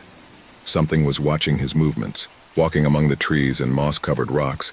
Samuel found what looked like a cave hidden among the hills. Intrigued, he went into it. Darkness enveloped him as he advanced through the narrow passage. And then, at the bottom of the cave, he saw something that left him cold. A set of strange symbols were etched into the walls of the cave, symbols that did not belong to any known culture. They were ancient, so profoundly old that they defied human logic. As Samuel watched them, a sense of anguish came over him. He felt as if something was awakening in the depths of the island, something he had been waiting for centuries. Suddenly, the cave began to tremble, and a strange vibration ran through his entire body. Samuel tried to get out, but the walls seemed to move, closing around him. It was then that he heard voices, soft at first, like a whisper in the distance. The voices grew louder, closer, until suddenly they stopped. And then he saw something he would never forget. The missing tourists, the same ones who had returned to the village, were standing in front of him, their eyes empty and their bodies motionless. They were there, but they were not the same. Something had transformed them. Something had possessed them. At that moment, Samuel understood what had happened. The island had not only been a place of isolation, it had been a point of convergence, a space where dark forces had infiltrated the human world. The people who returned were not human. They had been altered, possessed by an ancestral entity that controlled them. And that entity had been patiently waiting for his return. As the island began to crumble around him, Samuel tried to flee but couldn't. Darkness surrounded him, and the voices of the missing were transformed into deafening screams. The cave swallowed it all, and Whitehaven Island, with all its secrets and horrors, was sealed forever. The villagers never heard of Samuel again. The returnees, if they could still be called that, continued to wander the streets, their gaze empty and their soul lost forever. And the island, with its hidden terror, continued to wait for the next victim. It all started one afternoon like any other. Joseph was at home alone as always. He was a man of quiet life, nothing out of the ordinary. His daily routine consisted of working in his office, eating a light dinner, and sleeping early. He had left behind a relationship that had marked him, and now he lived in this house with an air of loneliness that comforted him. The walls of her home, though gray and somewhat worn, had something cozy about them. There was something about them that gave him peace, though he had never stopped to wonder what it was exactly. One day, as he was getting ready to leave for work, he looked at himself in the hallway mirror. He was adjusting his tie when, for a fleeting moment, something in his reflection made him stop. It wasn't something I could identify at first, just a flash, a shadow that seemed to move behind him, but when he turned his head, he saw nothing. He was alone. He didn't think much about it, attributing it to tiredness or lack of sleep. However, that night, while in the living room, he read an article on his mobile phone about strange phenomena in houses. The idea of the paranormal began to haunt his mind. The next time he passed by the hallway mirror, he saw the shadow again. This time it was more apparent, as if the figure of something was behind him, watching, stalking. But he did not move. Joseph took a deep breath, turned around, and found nothing but the normal reflection of his own face. From that day on, the shadow began to appear in every mirror in the house. On the bathroom mirror, on the small mirror on the dining table, on the mirror at the entrance of the house. It was always the same shadow, always following the same pattern, moving slowly, as if it had a life of its own. Each time Joseph looked at himself, the figure seemed to draw closer to him, as if it intended to reach him. At first, Joseph thought he was losing his mind. It was not possible. How could a shadow have a will of its own? And how could he move through each mirror in the house? But as the days went by, the shadow's behavior became stranger. In the bathroom mirror, he could see how the shadow seemed to lengthen, stretch towards him, as if he wanted to touch him. In the reflection of the hallway, the shadow was beginning to change shape. It was no longer just a dark outline. I could see how the shadow formed a human figure, but it was blurry, undefined. Jose began to feel observed. It didn't matter where I was inside the house. He could no longer escape his own gaze in the mirror, the shadow that stalked him from the reflections. Every time I walked into a room and saw the mirror, I could feel the shadow getting closer and closer. He was no longer sure if he was only seeing what his mind was suggesting to him, or if somehow that shadow was actually following him. One night, after having been at home all day, the shadow became more apparent than ever. As Joseph walked down the hall, he felt a presence behind him. It wasn't like other times, when she had felt that something strange was happening to her when she looked in the mirrors. This time, the feeling was more real. The shadow in the hallway mirror seemed to move on its own, swirling around him as if to catch him. Joseph backed away quickly, his heart pounding. He looked around, but there was nothing in the house that could explain it. He ran to the dining room looking for something that could make sense of it all. Fear began to take hold of him. He couldn't comprehend what was happening, but he couldn't ignore it anymore. That night, he couldn't sleep. He decided to stay in the dining room without taking his eyes off the mirror. The shadow appeared again, sharper, more defined, drawing closer and closer to him. He was a human figure like a specter, but with something dark about his being. The shadow seemed to be breathing, waiting for the right moment to move forward. Jose could feel the air getting heavier around him. Fear invaded him completely. He decided that he had to do something, that he could not continue to live with that presence, with that figure that stalked him from the mirrors. But when he looked back into the hallway mirror, the shadow was closer than it had been before. This time, not only was he approaching, but he seemed to be moving towards him in a violent manner. Joseph felt his chest tighten, that something strange was happening. It was as if the shadow wanted to trap him, to possess him. Terrified, he tried to run out to the door, but before he could open it, the shadow materialized. He was no longer a mere figure reflected in mirrors. He had crossed over into the real world. Joseph could see the shadow take on human form, a disfigured-looking figure with empty eyes and an expression of anger and despair. The shadow surrounded him, and he, in his utter panic, couldn't move. Terror had paralyzed him. He wanted to scream, but his voice choked in his throat. The shadow began to whisper in his ear, incomprehensible words as if he were speaking to him in an ancient language, one that Joseph had never heard. Desperation invaded him completely. Fear had consumed him. He tried to back away, but he couldn't. The shadow kept him trapped. It was as if he were in an invisible prison that prevented him from escaping. The horror of what I was experiencing made everything even more real. The shadow not only followed him, now he touched him, brushed him with his cold hands, transmitting a feeling of pure evil. Joseph closed his eyes, trying to escape, but as he opened them, he realized that the shadow was completely above him. His hands were no longer cold but frozen, and they could feel him being dragged into the darkness from which he had emerged. Finally, the shadow absorbed him completely. There were no screams, no lights, no sign of life. Only the house remained silent. The mirror in the hallway, however, was still there, reflecting an empty image, that of an empty, gloomy room. From that day on, no one saw Joseph again.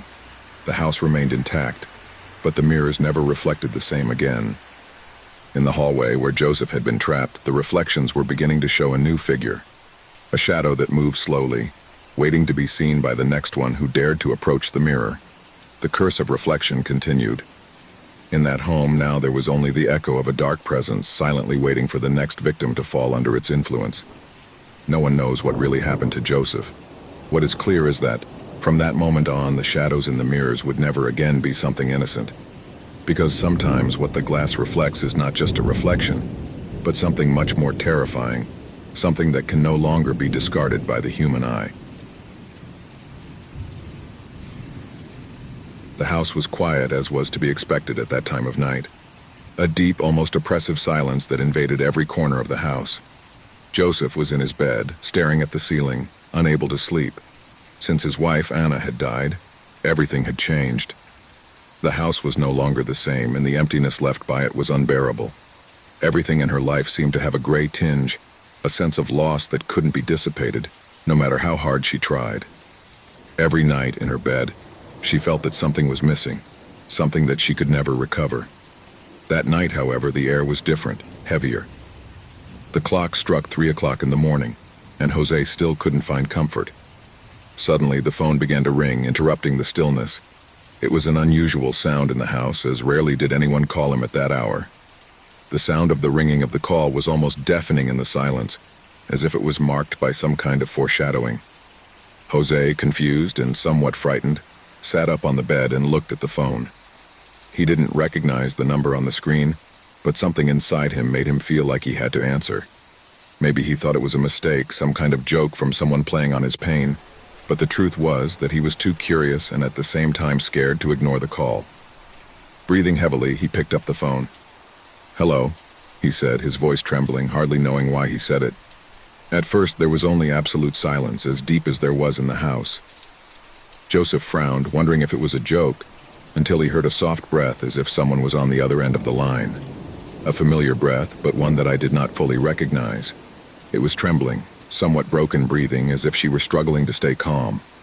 And then the voice, soft and muffled, emerged into the earpiece. The voice that Joseph never thought he would hear again. The voice of Hannah, his late wife. It was unmistakable. "Jose, help me." The whole world stopped for an instant. His heart stopped in his chest. Anna's figure, her image, her voice had disappeared from her life months ago. But now, somehow, she was back. The feeling of terror invaded him completely. Was it possible? How could it be her? Anna? No, this can't be happening, he said, his voice trembling, feeling his mind fogging up, but still clinging to the idea that it might be a hallucination or some kind of trick. Jose, please help me. I'm trapped. I can't get out, Anna's voice told him with palpable desperation. Joseph looked around the room as if expecting to see something, some hint that he was dreaming. Everything was in place. Everything seemed normal. But the feeling that something strange, something dark, was beginning to settle over the house did not leave him calm. The call continued, and his wife's voice did not stop asking for help. Panic began to rise through his chest, choking his breath. I didn't know what to think, what to believe, but I had to do something. Anna, where are you? What's going on? He asked, almost begging, looking at every corner of the room as if she could appear out of nowhere in front of him. In the house, replied the voice, which now sounded more distorted, more trembling, as if something were interfering with the communication. Anne's voice died briefly away, and Joseph could hear some strange noises in the background, low noises as if someone is walking through the house. His breathing quickened and his hands began to sweat. Was he listening to what he thought he was hearing? Who's there? He asked, almost unable to articulate the words.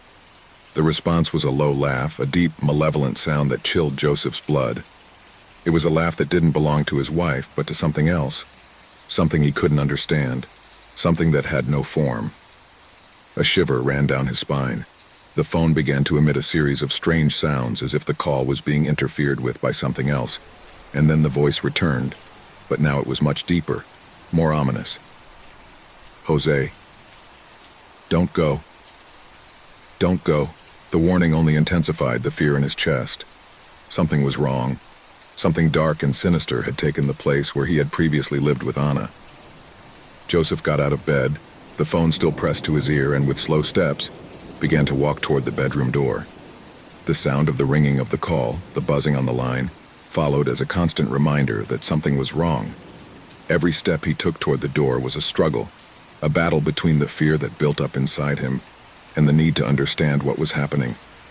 He sat on the edge of the bed, then got up again, and with trembling hands began to walk down the hall.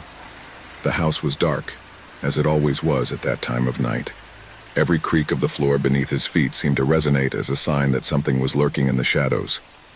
The house, which had once been his home, now seemed a strange and uninhabited place, full of presences that could not be seen, but that were felt in every corner. With the phone still in his hand, Jose approached the lobby and saw something that made him stop in his tracks. A figure was gliding down the dark hallway, a figure he couldn't clearly distinguish but which looked familiar. It seemed to be flowing, as if it wasn't walking but rather gliding.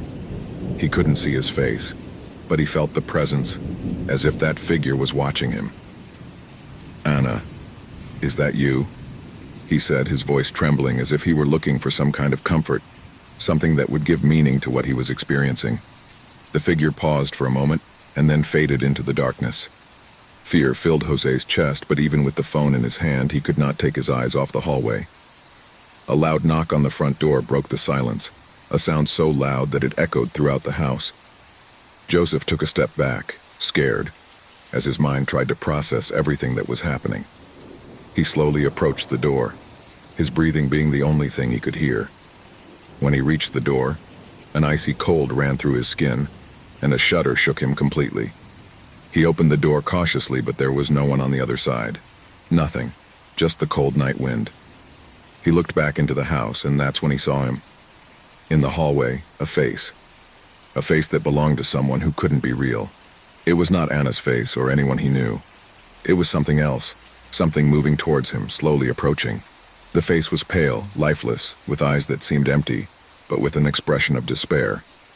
The hair was messy, and the mouth, which moved slowly, uttered words that Joseph could not understand. At that point, the call was abruptly cut off.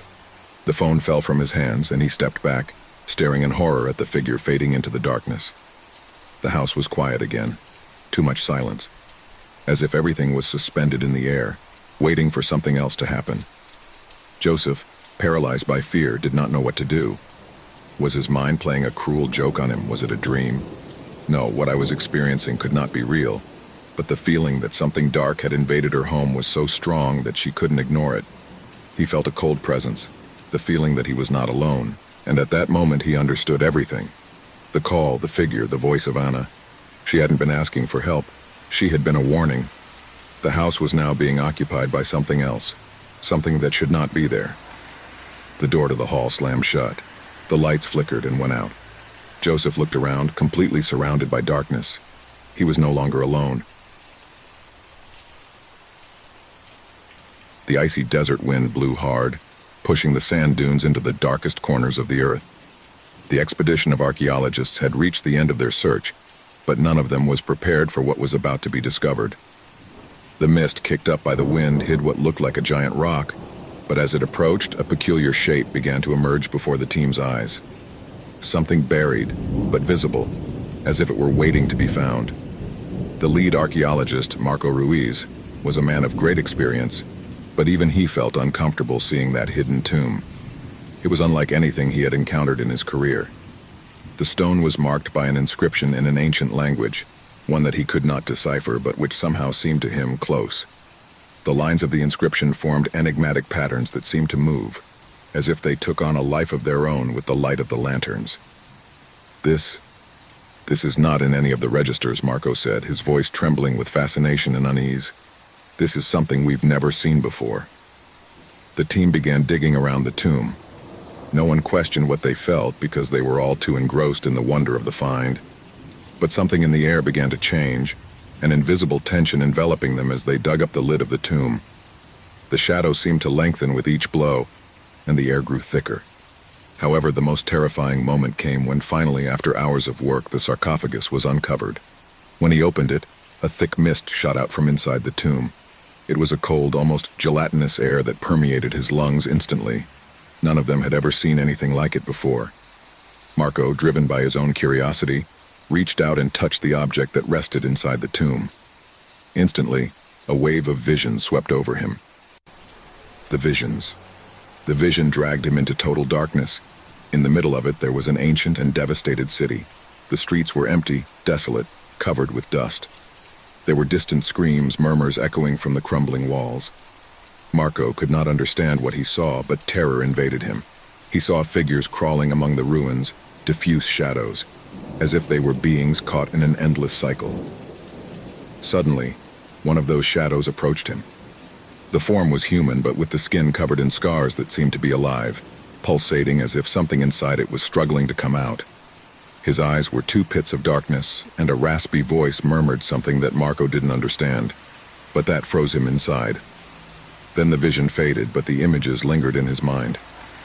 Marco looked around, desperate to regain his composure, but something inside him had changed. He knew that he had unleashed something that should not have been touched. One of his companions, Alejandro, approached to examine the object. Without hesitation, he touched it. As soon as he did, he fell to the ground, writhing. He screamed with an unearthly intensity, as if something was piercing him inside. A scream that sounded as if it were eternal, and that was repeated in his mind. The curse.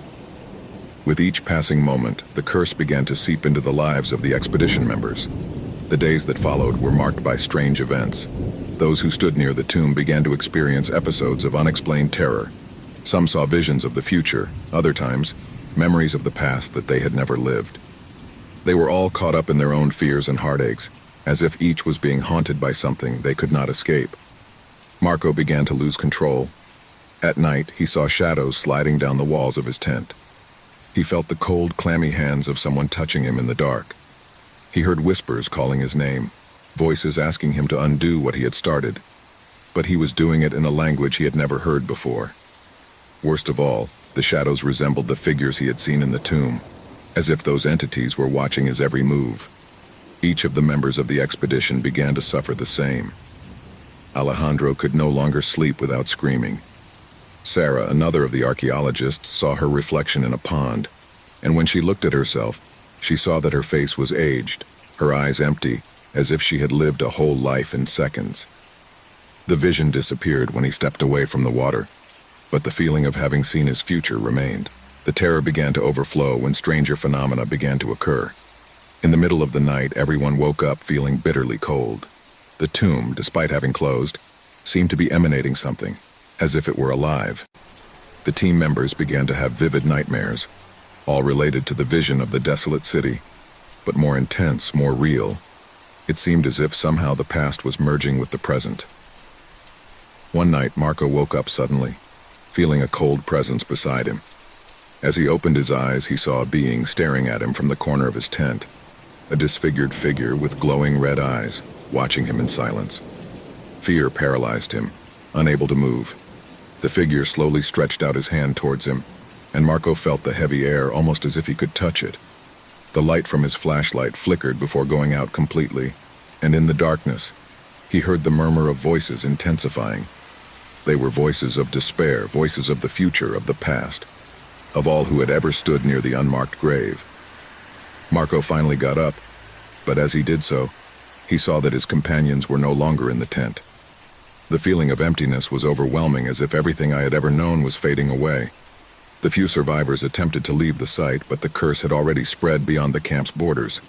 The desert seemed to consume everything.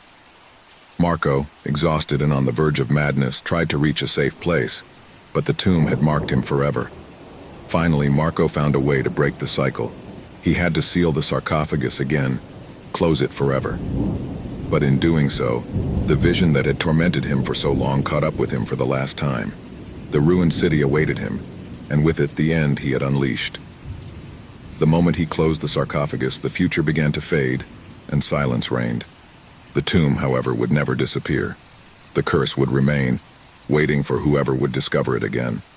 The cycle would keep repeating until someone else touched the cursed object. And when that happened, the darkness would return, bringing with it terror and despair forever. The story of the nameless tomb would continue, waiting to be unearthed once again. It was a dark, cold night, with the wind rustling through the branches of the trees, and the lights of the city barely illuminating the distant horizon.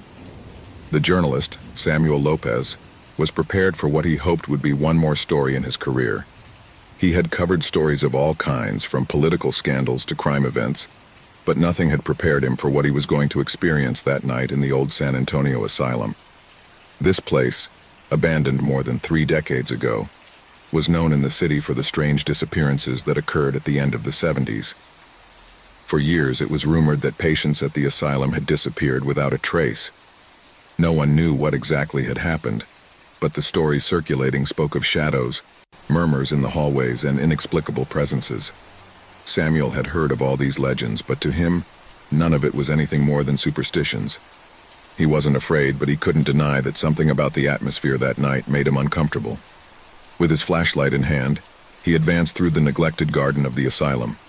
The rusty iron doors creaked as they opened, as if the building itself were waking from a long sleep. Samuel went in, and a shiver ran down his spine. The air was heavy, dense, as if something else was breathing in that place. The empty corridors greeted him with an overwhelming silence, broken only by his own footsteps echoing on the creaky wooden floor. The asylum had an eerie atmosphere, with worn walls, broken windows, and doors that seemed to be waiting to be opened. Every corner of the place was covered in dust, but there was something else, something I couldn't identify. Samuel kept walking, his flashlight illuminating the damp-covered walls. I was looking for something. Evidence, clues, anything that could explain the disappearances. He had read all the available reports, but nothing indicated that there was a clear culprit. What was said was that the patients who disappeared had never been found, and the stories about their last moments varied. But they all agreed that something or someone was behind those disappearances. As he went along, Samuel began to notice something strange. In each corridor he walked, he felt a slight pressure in the air, as if something was watching him. At first, he thought it was his mind playing tricks due to the natural fear he felt in that place.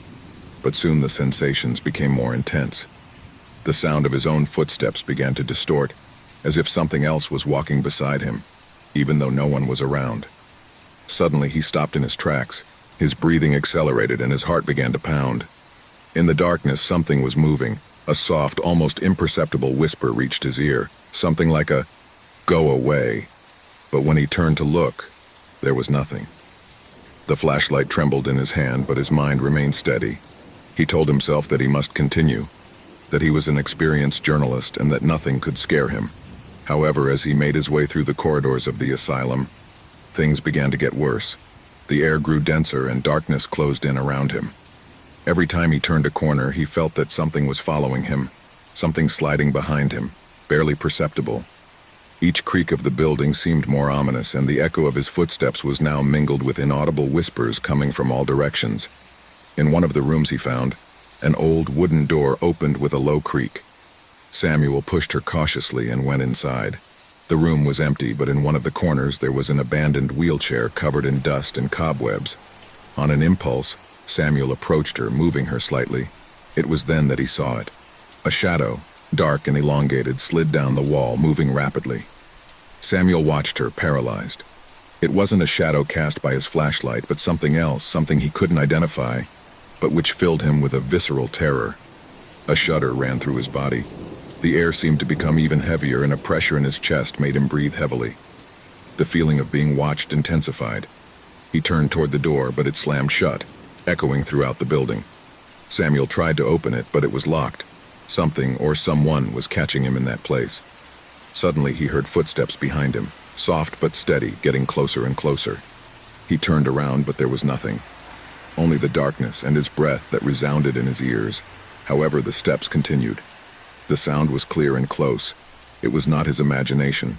Something was following him, something moving with him, adjusting to his movements, waiting for the right moment to catch him. Fear began to take hold of him, and for a moment he thought about giving up, about running away, but something kept him there, an invisible force that kept him anchored to that place. Suddenly a soft, raspy voice whispered in his ear, as if coming from deep within the asylum. "We know what you fear, what you have come for. You can't escape us." Samuel felt a chill run down his spine. The voice was charged with indescribable evil, and it made his skin crawl. It was as if the very walls of the asylum were speaking to him, as if the whole building had a life of its own. With his eyes bulging, Samuel began to run, banging on the walls and opening doors desperately. The corridor seemed to lengthen endlessly, and the doors he was trying to open were closed. The building wouldn't let him escape, as if he had absolute control over it. The footsteps continued to echo in his back, getting closer and closer, until a cold sweat covered his forehead. Reaching a staircase at the end of the hallway, Samuel hurried upstairs, but something stopped him. A shudder ran through her body as she noticed that the shadows around her seemed to lengthen and take shapes, human figures, but distorted, deformed, as if the souls of the missing patients had been trapped in the asylum. The shadows stretched towards him, his invisible arms trying to touch him, to grab him. A cold hand touched his shoulder. Samuel screamed, but no sound came out of his mouth. He turned quickly, finding himself face to face with a pale figure, empty-eyed and a face twisted with suffering. The figure smiled, and its lips slowly parted, revealing a row of sharp teeth. Fear paralyzed Samuel. He couldn't move. He couldn't think. He could only watch as the figure watched him, as if he was devouring him with his gaze. "You're in our house now," the figure whispered in a deep, guttural voice, "and you can never leave." The darkness enveloped him completely, and Samuel disappeared into the shadows like all the others before him. The next day, journalists and police arrived at the asylum after receiving an anonymous call. They found his recording equipment on the ground intact, but Samuel had disappeared without a trace. There were no signs of a fight, or that he had fled. All that remained was the feeling that something terrible had happened that night, and that the entity that inhabited the asylum was still there, waiting for its next victim. Samuel Lopez was never spoken of again, but those who dare to approach the doors of the San Antonio asylum claim to hear the footsteps of someone else walking in the shadows. It was a gray day when Daniel and Laura decided to escape the hustle and bustle of the city. After months of constant stress, they decided that all they needed was the fresh air of the forest and the tranquility of a cabin away from everything. A couple of days, just the two of them, surrounded by nature, where they could relax without worries. The cabin they rented was in a small, secluded corner, where there were no houses nearby and hardly any phone signals. The road meandered between tall trees that towered like giants, mostly covering the sunlight. When they arrived, they realized how far away everything really was. There was not a store, not a sign of human life for miles around. The cabin was small, rustic but cozy. Outside, time seemed to have stopped, as if it were a refuge forgotten by all. "This is perfect," Laura said, dropping her suitcase on the dusty porch floor. "We need this. Time to disconnect." Daniel smiled, though he couldn't deny that something in the air was strange to him. There was something unsettling about the stillness of the place, but he ignored it, thinking it was just his mind burdened by the pressures of the city. What he didn't know was that the calm they longed for would be interrupted by something much more terrifying. The cabin had the essentials: a fireplace that crackled softly, a kitchenette, and a couple of cozy rooms. As they settled in, Daniel and Laura felt more relaxed, forgetting the stresses of work and everyday life. But soon, the first shadows of uneasiness began to appear. That night, after a quiet dinner by the fire, they retired to their room. As Laura settled into bed, Daniel leaned out of the window, looking out the forest around the cabin. The full moon was high in the sky, but it wasn't enough to illuminate the thickness of the trees. "I couldn't help but feel a sense of being watched, even though I couldn't see anything." "Is everything okay?" asked Laura from the bed. "Yes, just... the silence is so absolute here," Daniel replied, closing the curtain and turning off the light. But when he tried to sleep, Daniel's sleep was interrupted by strange noises, a distant creak, as if something or someone is moving through the trees. At first he thought it might be an animal, but then the sound repeated, closer, as if someone was approaching the cabin. Daniel tried to ignore it, blaming it on the stress and loneliness of the place. But the creaks continued until a loud bang made him get out of bed. "Did you hear that?" Daniel whispered, looking at Laura, who was already awake. She nodded, looking out the window.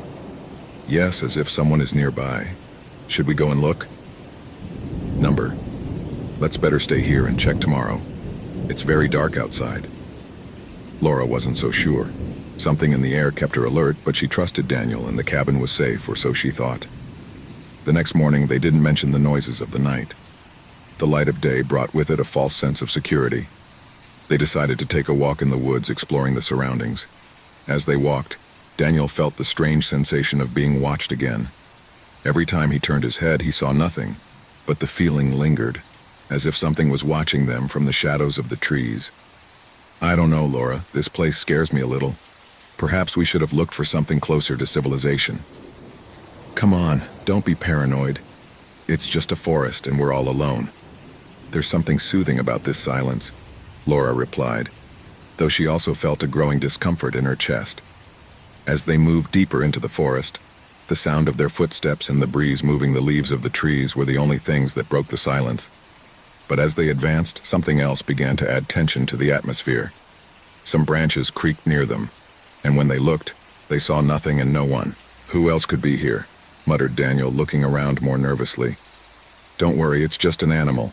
Let's keep walking," Laura said, though her words lacked the confidence she had had before. By the time they returned to the cabin, night had already begun to fall and the sense of unease intensified. That night, terror did not take long to arrive. During dinner, Laura and Daniel tried to talk about anything to distract themselves, but something in the air made the words feel empty. It was after dinner, when Daniel sat down in the chair by the fireplace, that they heard a creak again, but this time louder, almost above their heads. The two looked at each other, their eyes full of dread. "What was that?" asked Laura, her voice trembling. "I think something is on the ceiling." Daniel got up quickly, looking up anxiously. It's impossible." The noises continued. As they intensified, they began to hear what seemed like footsteps dragging on the ceiling, heavy as if someone was walking on the wooden beams. The thought that someone could be there watching them caused terror to take hold of them. "We have to get out of here," Laura said, visibly terrified. "But we can't. We are very far from anywhere. We have no other options. Maybe it's just the wind or an animal. We're going to close everything, lock the gates, and wait for it to happen." Paranoia began to creep into their minds, as the sense that they were not alone became more and more palpable. Upon returning to their room, the sound of something hitting the windows made them jump in fear. "The window. Look at the window," Laura whispered, pointing to the window. Something dark and blurry moved on the other side. Fear gripped them as the sound of scratching on the window continued. Laura tried to take a closer look, but she couldn't see anything. However, he felt that something was stalking them from the outside. "We have to go now," exclaimed Daniel, clutching his jacket in despair. "Come on, Laura, come on."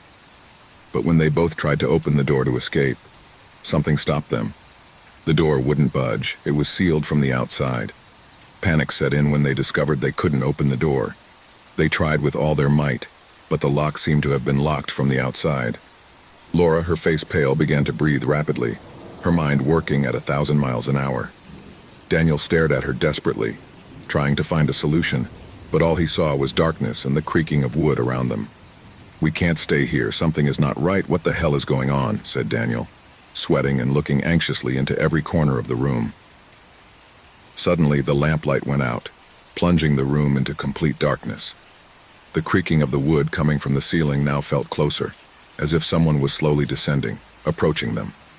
Both of them, paralyzed with fear, approached the window, but something in the air told them that looking outside would only make things worse. "We have to get out of here no matter what it takes," Laura said in a trembling voice. Laura began to bang on the window with all her might, but the glass would not give way. Suddenly, a figure appeared in the darkness outside, its dark outline silhouetted against the dim moonlight. Daniel screamed, but the voice choked in his throat as he saw the silhouette moving through the trees, watching them mercilessly. "What is that?" "Who's there?" asked Laura, her voice breaking. There was no response, only the growing sense that something horrible was about to happen. The figure stood there, motionless, its eyes fixed on them. Panic began to engulf them as they tried to find a way out, but the feeling that they were being watched only intensified. "Help me!" shouted Laura, finally giving in to the terror that consumed her. But there was no response. The world seemed to have stopped, and the only sound was the rustling of trees swaying in the wind. Without warning, the figure disappeared into the trees. Daniel breathed heavily, trying to process what he had just seen. The figure that had been lurking around the hut seemed to fade into nothingness, but the feeling of being watched didn't go away. Something was not right. There was something they couldn't see, but around them, like a presence seeping through the shadows, lurking. The clock on the wall made an almost imperceptible sound, but loud enough to break the absolute silence. Laura and Daniel looked at each other in terror, the words getting stuck in their throats. "We can't stay here," Daniel muttered as he tried to think of a way out. "We have to find a way out." With their hearts racing, they began to look for any possible way to escape. But it was at that moment that the door burst open, as if something had unlocked it from the outside. Moonlight immediately poured in, illuminating the room in eerie shadows. The figure was gone, but the sense of danger was stronger than ever. Without thinking twice, Daniel and Laura left the cabin in a hurry, running into the woods without looking back. The ground was wet and branches hit their faces as they ran frantically. They could hear footsteps behind them, the rustling of branches and leaves moving. They didn't know if it was the figure chasing them or something more sinister, but they didn't dare to look. "Run, Laura! Run!" shouted Daniel, feeling his breath ragged. Anxiety consumed them, and every second it seemed like something was catching up with them. But when they turned to see if there was anything behind it, the figure was gone. There was no trace of anything, only the thick fog that began to envelop them. The trees, which had once seemed harmless, now stood like dark giants, and the darkness of the forest seemed to devour them. There was no visible path, no lights, only the thick gloom that surrounded them. Daniel and Laura reached the edge of the forest, where the road seemed distant as if they could never reach it. The feeling of dread consumed them, but at that moment, Laura fell to her knees, exhausted and trembling. "What's going on? Why can't we get out of here?" sobbed Laura, looking out over the woods where the shadows moved as if they were alive. Daniel tried to comfort her, but he also felt the growing despair. Something was catching them, something much bigger than them, something they couldn't understand. Suddenly, a heart-rending scream echoed through the air, a voice that was not human. Something appeared on the threshold of the trees, a tall figure shrouded in darkness. His face was an indescribable shadow, but his eyes, two empty abysses, shone with a frightful intensity. The figure was watching them, and something in his eyes made their skin stand on end. "No, it can't be," shouted Daniel, as the figure slowly advanced towards them. Fear paralyzed them. They didn't know what that thing was or where it had come from. They only knew that they could not escape. The air around them thickened, as if time itself had stopped. The figure raised his arm, pointing at them, and a barely audible whisper could be heard in the wind. Laura and Daniel's name was whispered in their ears like a distant echo. Suddenly, the ground beneath their feet began to shake, and an invisible force pushed them to the ground. Fear turned to absolute terror. They were no longer in the same place. They had been transported to another world, a gloomy and dark place, where the trees twisted into grotesque shapes, and the air was thick and oppressive. The empty-eyed figure slowly approached them, its shadow enveloping them, and with one swift motion took them, absorbing them in the darkness. The cabin, the forest, everything disappeared in a breath, and all that remained was the sound of the wind, carrying with it the whispers of those who had been observed, until they could never be reached. It was a gray afternoon, one that did not presage anything out of the ordinary. Jonas, a 34-year-old man, didn't usually think too much about the supernatural, nor did he believe in legends or ghost stories. His life was simple, structured. He had lost his wife a year ago in a car accident, and since then, he had dedicated himself to maintaining his daily routine, not wanting to look back too much. However, that day, something in the air seemed different. The fog seemed thicker, and the shadows on the walls seemed to move inexplicably. It wasn't the first time he'd seen strange things since Laura's death, but he'd never paid much attention to it. Until that day. Jonah had been looking for something to fill the void left by his beloved's departure, something to distract him from the heavy burden of memories that suffocated him every night. That's when he saw the sign. Antiquities of the West. The shop seemed to have been there for centuries, its facade aged and its windows covered in the dust of time. It was the kind of place that, if it weren't for curiosity, one would avoid. Inside, the air was dense, laden with quiet stories, with objects that seemed to whisper dark secrets. Jonah walked between the shelves, watching without really seeing, until something called him. A mirror, framed in an aged gold, with a design so intricate that it seemed impossible that it could have been made by a human hand. The reflection in the glass was strange. His face was not visible, only a faint distortion. His heart beat a little faster, and for an instant a chill ran down his spine. What kind of mirror was this? The store owner, a man with a wrinkled face and cloudy eyes, approached silently. "That mirror has a story," he said, his voice raspy as if coming from the bowels of the earth. "They say it's been passed from hand to hand, and every time the person who owns it sees things they shouldn't see." Jonah looked at him, skeptical. "Little things like what?" "Figures, presences," murmured the owner. "Figures who are not in the room, but who are getting closer. Some called it the mirror of death, but everyone has their own experience with it." Jonah laughed, uncomfortable, not really believing what the man was saying. "How much does it cost?" The owner smiled unsettlingly. "It's a valuable object, but if you really want it, I can leave it to you for a reasonable price." Jonah paid without much thought. Perhaps in his subconscious, what he was looking for was not just the mirror, but something that would disconnect him from his pain, something that would distract him from his constant feeling of emptiness. He took it home that same afternoon, placing the mirror in the main living room, just in front of the window where the shadows at nightfall could play with the reflections. The first night, Jonah didn't notice anything strange. He sat in front of the mirror several times, watching the reflection of the furniture and the fading light outside the window. But something began to change the next day. The image reflected in the mirror seemed altered. It wasn't obvious at first, but when I looked closer, I could see fuzzy shapes that didn't belong in the room, shadowy figures of subtle, barely discernible movements. He thought it was his mind, affected by fatigue, playing tricks with him. But the following nights were different. The figure began to be clearer. At first, it was just a human-shaped shadow that was silhouetted on the glass. Then it seemed to move, getting a little closer each night. Jonah, who had always been logical, rational, began to feel uncomfortable. I couldn't stop looking at the mirror. He couldn't help but feel that something was watching him from the other side of the glass. It was not a simple reflection. It was not a dream. The figure in the mirror had vague outlines, but it was evident that it was a person, tall, thin, with a dark cloak. At night, the shadow seemed to move with an eerie slowness, moving slowly, almost at the same pace as his breathing. Jonah closed his eyes one night, but he couldn't help but open them. The figure was closer, now barely a meter away from him in the reflection. His mind struggled to rationalize what he saw. "It's just a trick of light," he thought.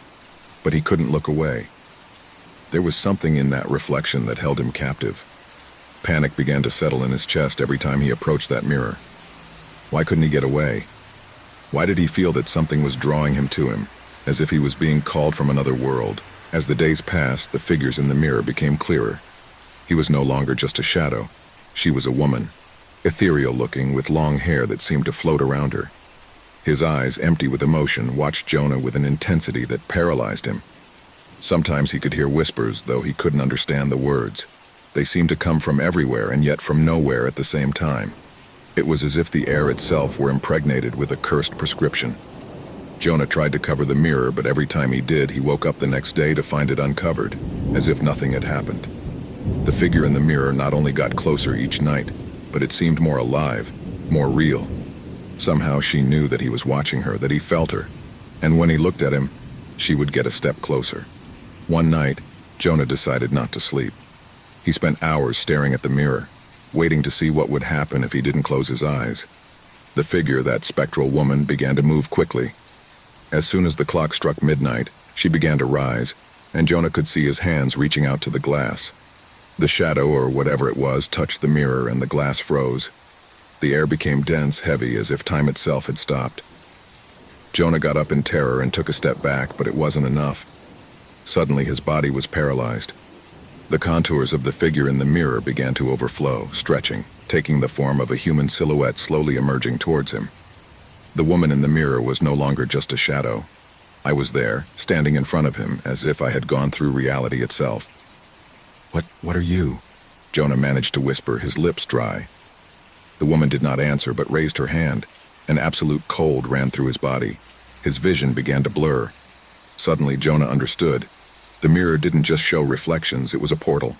A portal to the other side, a step towards death. And that figure, that entity, had been waiting for him. Terror overwhelmed him, but he couldn't move. He couldn't scream. The woman raised her other hand, pointing to the mirror. Reality began to crumble, and Jonah felt the essence of his being slowly drain away. The figure smiled at him, an empty smile that ran cold in the blood. And in that instant, Jonah knew that he could no longer escape. The house that had been his refuge was now his prison, and the mirror was his sentence. The woman touched him, and the darkness absorbed him. There was no shouting. There was no resistance. Just an endless emptiness. The next morning, the antique shop closed. The owner disappeared, and the mirror again became part of the store. No one knew who had bought it this time. No one could guess who would be the next victim of the mirror of death, because the mirror did not forget. The wind was blowing hard that autumn afternoon when Clara arrived at the house. She had decided to call her new home. After months of a hectic life, of pain that he could not let go, he finally sat behind the wheel of his car, looking towards the horizon as the last light of the day slowly disappeared. The house was all he had left, a desperate option, a way to escape from everything he had left behind. He needed peace, some calm that would allow him to start over. The house was imposing in its antiquity, with stone walls that seemed to have stood the test of centuries. The glass windows were tall and narrow, as if they wanted to see the world but at the same time avoid it. The wooden door creaked as he pushed it open, and Clara felt a strange vibration in the air, a sense of something watching. He shook his head, trying to ignore the thought. Perhaps it was just the fear of the unknown, of what he had not yet had time to explore. At first, the days at home seemed normal. Clara spent her mornings unpacking and cleaning, getting used to the noises of the old house, the creaking of the wood under her feet, the wind whispering through the cracks in the windows. None of that troubled her. But one night, everything changed. She was lying on her bed when a murmur under the door of her room woke her up. At first, he thought it was the wind, but then he made out words. Those were his own words. He heard fragments of a conversation that he did not remember having, phrases that sounded familiar, but that he did not know where they came from. He got out of bed, his heart pounding in his chest. He approached the door cautiously, the heavy air of inexplicable tension. He opened the door slowly, but no one was there. There was no trace of what he had heard. A hallucination? She thought, taking a breath, but something inside her knew it wasn't. Panic began to slowly rise in his chest. The house was not normal. Something strange was happening. From that night on, the echoes continued. They were not always the same words, nor the same phrases. Sometimes echoes would come from the kitchen as she cooked, Other times they were in the hallway, muttering in a language she didn't understand, but somehow made her feel trapped, as if those voices were coming from a deep, dark place beyond the visible. She began to notice that the echoes were not only repeating what she had said in the past few days, but also what had not yet happened. One afternoon, while cleaning the windows in the main room, she overheard a conversation that left her cold. It was his own voice speaking to someone, but that someone wasn't there. Clara felt as if the ground under her feet was crumbling. In the echo, he could clearly hear his own words saying something he had never said, a phrase he had not yet predicted. "This is just the beginning. What is to come is much worse." She tried to ignore it, to think that maybe she was just scared, but each time the echoes became clearer, more terrifying. And worst of all, they were not only talking about the past, but also about the future, about events that had not yet happened, but that somehow she knew, as if she had already lived them. The noises increased, filling every corner of the house, but the worst of all was that I couldn't escape them. They were in every room, in every corner. The echoes of his own life, his thoughts, his fears, his conversations, all floating in the air, waiting to be heard. In the early morning of a day that she did not know if she had arrived or if she was still part of the nightmare, Clara heard something that paralyzed her. It was a complete conversation, a conversation between herself and another voice, a voice she didn't know, a masculine voice, soft but authoritative, and every word he uttered was like a sharp knife, poking his mind. The voice asked her something that left her cold. "Are you ready to face what you have unleashed?" Clara got out of bed, feeling the weight of fear taking over her body. Something was terribly wrong with that house, something I couldn't comprehend. The echoes spoke not only of things that had not yet happened, but also of things that Clara had forgotten, moments that she herself had wanted to leave behind. Echoes of her childhood, of her family, of her first love. Everything was mixed in a whirlwind of memories and fears. The house seemed to know her more than she did. And with each new echo, the more it took hold of his mind, the more reality vanished. One night, after having heard another frightful echo, he dared to go out into the back garden. He thought that fresh air could clear his mind, give him some clarity. However, when he arrived at the garden, he noticed something strange. The shadows of the house seemed to stretch longer than they should, as if the night itself had warped around it. Clara felt a shudder run through her body, but she couldn't go back. I was trapped, but I didn't know why. Suddenly, the echoes became more intense, closer. It was as if the house was alive, breathing through those murmurs. The male voice spoke to her again, this time with greater force, with more power. "The house has collected all your emotions, your fears, your deepest desires. Nothing you do can escape. This is your prison. You can't run away from yourself." Fear enveloped her completely. Clara began to run, but she could not escape. Every step she took, the echoes followed. The walls of the house seemed to close in on her as if they were absorbing her. Memories and voices melted into hellish chaos, overflowing her mind, drowning her. The house wouldn't let her go. She couldn't get rid of her. Finally, Clara found what she had been looking for, the way out. She ran towards the front door, wishing with all her soul for it to be over. But upon getting there, the door closed on its own, as if it was being pushed from within. The walls rumbled with distorted echoes, and Clara knew at that moment that she could not escape. The house had completely absorbed her. The house was already part of it. The last voice she heard before everything turned dark was hers, her words echoing in her mind with terrifying clarity. "I will never be able to escape this." The house, with its echoes, swallowed his soul, as it did all the souls that dared to enter its darkness. No one else came back in, but the voices continued echoing through the house, repeating the same phrases, the same memories, trapped in an endless loop. And so the house of echoes remained, waiting for the next person who, like Clara, thought might start over. A group of explorers was gathered in a small cabin on the outskirts of a forgotten village, deep in a dark and dense jungle. No one knew for sure how old the cave they had decided to explore was. It was not marked on maps, nor was it mentioned in the villagers' accounts, but rumors of its existence had reached their ears in curious ways. No one who had gone there had ever returned to tell their story, and that mystery, that shadow in the depths, was more than enough to ignite curiosity in the adventurers. The expedition was composed of 5 people, each with specific skills and knowledge. Luis, the leader of the group, was an experienced geologist who had explored various rock formations around the world. Marta, the youngest on the team, was a biologist with a special talent for studying underground ecosystems. Jorge, a former military man, had been recruited because of his survival prowess and tactical skills. Isabel, a photographer and journalist, was there to document the entire journey and capture the evidence of the inexplicable. Finally, there was Daniel, an old friend of Luis, who had agreed to join out of a simple passion for the unknown, although he did not share the same adventurous energy as the rest. They were standing in front of the cave entrance, a large crack in the rock that seemed to swallow everything around it. The icy wind blowing from within was but a harbinger of what awaited them in the depths. The air was laden with thick humidity and a feeling of tightness that made them feel as if they were being watched. Luis gave the signal, and one by one they began to enter the darkness. At first the cave seemed calm. His footsteps echoed on the walls, and the echo lengthened strangely, as if the cave had a life of its own.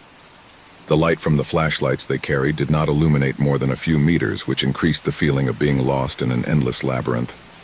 The walls were covered with moss and lichens, and the air was permeated with a rancid and unpleasant smell. As they advanced, the corridors seemed to narrow, forcing them to walk closer to each other. Suddenly, Marta stumbled upon something. As he looked down, he discovered a strange mark on the ground, a series of symbols carved deep into the rock, so old that they seemed to crumble when touched. "Look at this," he said, his voice trembling slightly. "These are not common symbols. They seem rituals, as if someone had left some kind of warning." Luis bent down to examine the marks. It makes no sense. He shouldn't be here," he murmured, his eyes sweeping over the unusual figure. Isabel began to photograph, and the flash of the camera lit up the walls for a moment. At that moment, something strange happened. There seemed to be a flicker of light at the bottom of the tunnel, a fleeting silhouette that appeared and disappeared so quickly that no one could make out what it was. Fear began to settle in their hearts. "Did anyone else see that?" asked Daniel, his voice barely audible, as if he feared breaking the silence that had gripped the cave. "We must move on," Luis replied, with a firmness that could not hide his growing concern. However, Marta and Jorge seemed undecided. The fear was there, palpable in the air, but his drive to unravel the secrets of the cave was stronger. They continued to advance, and the cave began to change. The walls, once flat and smooth, began to be covered with strange marks and drawings, symbols that seemed to move with the passage of the explorers. The sound of his footsteps became heavier and heavier, as if the cave itself was absorbing his energy. Suddenly, Isabel screamed, her pale face lit by the light of the flashlight. "Look at this," he said, pointing to one of the walls. On the rock, the markings seemed to have come to life, forming figures that shouldn't be there. Twisted shadows of creatures that have never been seen before, or at least not in this world. The scout's eyes widened. The atmosphere had become dense, unbreathable, as if the place were becoming aware of its presence. But the worst was yet to come. As they went farther in, the air became even heavier, permeated with palpable fear. Suddenly, the ground began to shake. A rumbling sound, deep and distant, could be heard through the walls, as if something gigantic was waking up from a long sleep. The cave was not simply a geological formation. It was something much darker, something alive, something that should not be disturbed. The tremor intensified, and murmurs began to be heard from all directions. Like distant whispers, fragments of words that they could not understand, but that caused a deep shudder in their bones. "We have to get out of here," Jorge said, his voice agitated with panic. But when they tried to turn back, they realized that the road they had come by was no longer there. The cave seemed to have changed. The corridors were no longer the same, and the markings on the walls now glowed with a reddish light, as if they were pulsating with a life of their own. A figure appeared in front of them, standing in the hallway. She was tall, dressed in a dark cloak that seemed to float in the air. His face was covered by a mask, but his eyes shone with an unearthly intensity, filled with an unfathomable emptiness. The figure stretched out a hand towards them, pointing at them, and in that instant, a wave of terror invaded their hearts. The scouts tried to run, but the figure surrounded them. The air began to become dense, heavy, as if it were almost impossible to breathe. "What do you want from us?" shouted Marta. But the figure did not respond. Suddenly, a gust of icy wind enveloped them, and the cave seemed to open into a gigantic crevice, swallowing them in the darkness. Luis was the first to wake up, alone, in the back of a huge chamber with the others missing. The cave was now completely silent with no signs of life. But as he got up and began to walk, he realized that the ground was covered with bones, remnants of what had been before him. And worst of all, when he looked back, he saw the figure closer than ever advancing towards him. His scream was drowned out by the noise of the cave, and all that remained was its echo. The cave of oblivion had claimed his soul. No one would get out of there alive. Horror, terror, and panic hung over them like an endless nightmare, and the cave was sealed once more, awaiting its next victim.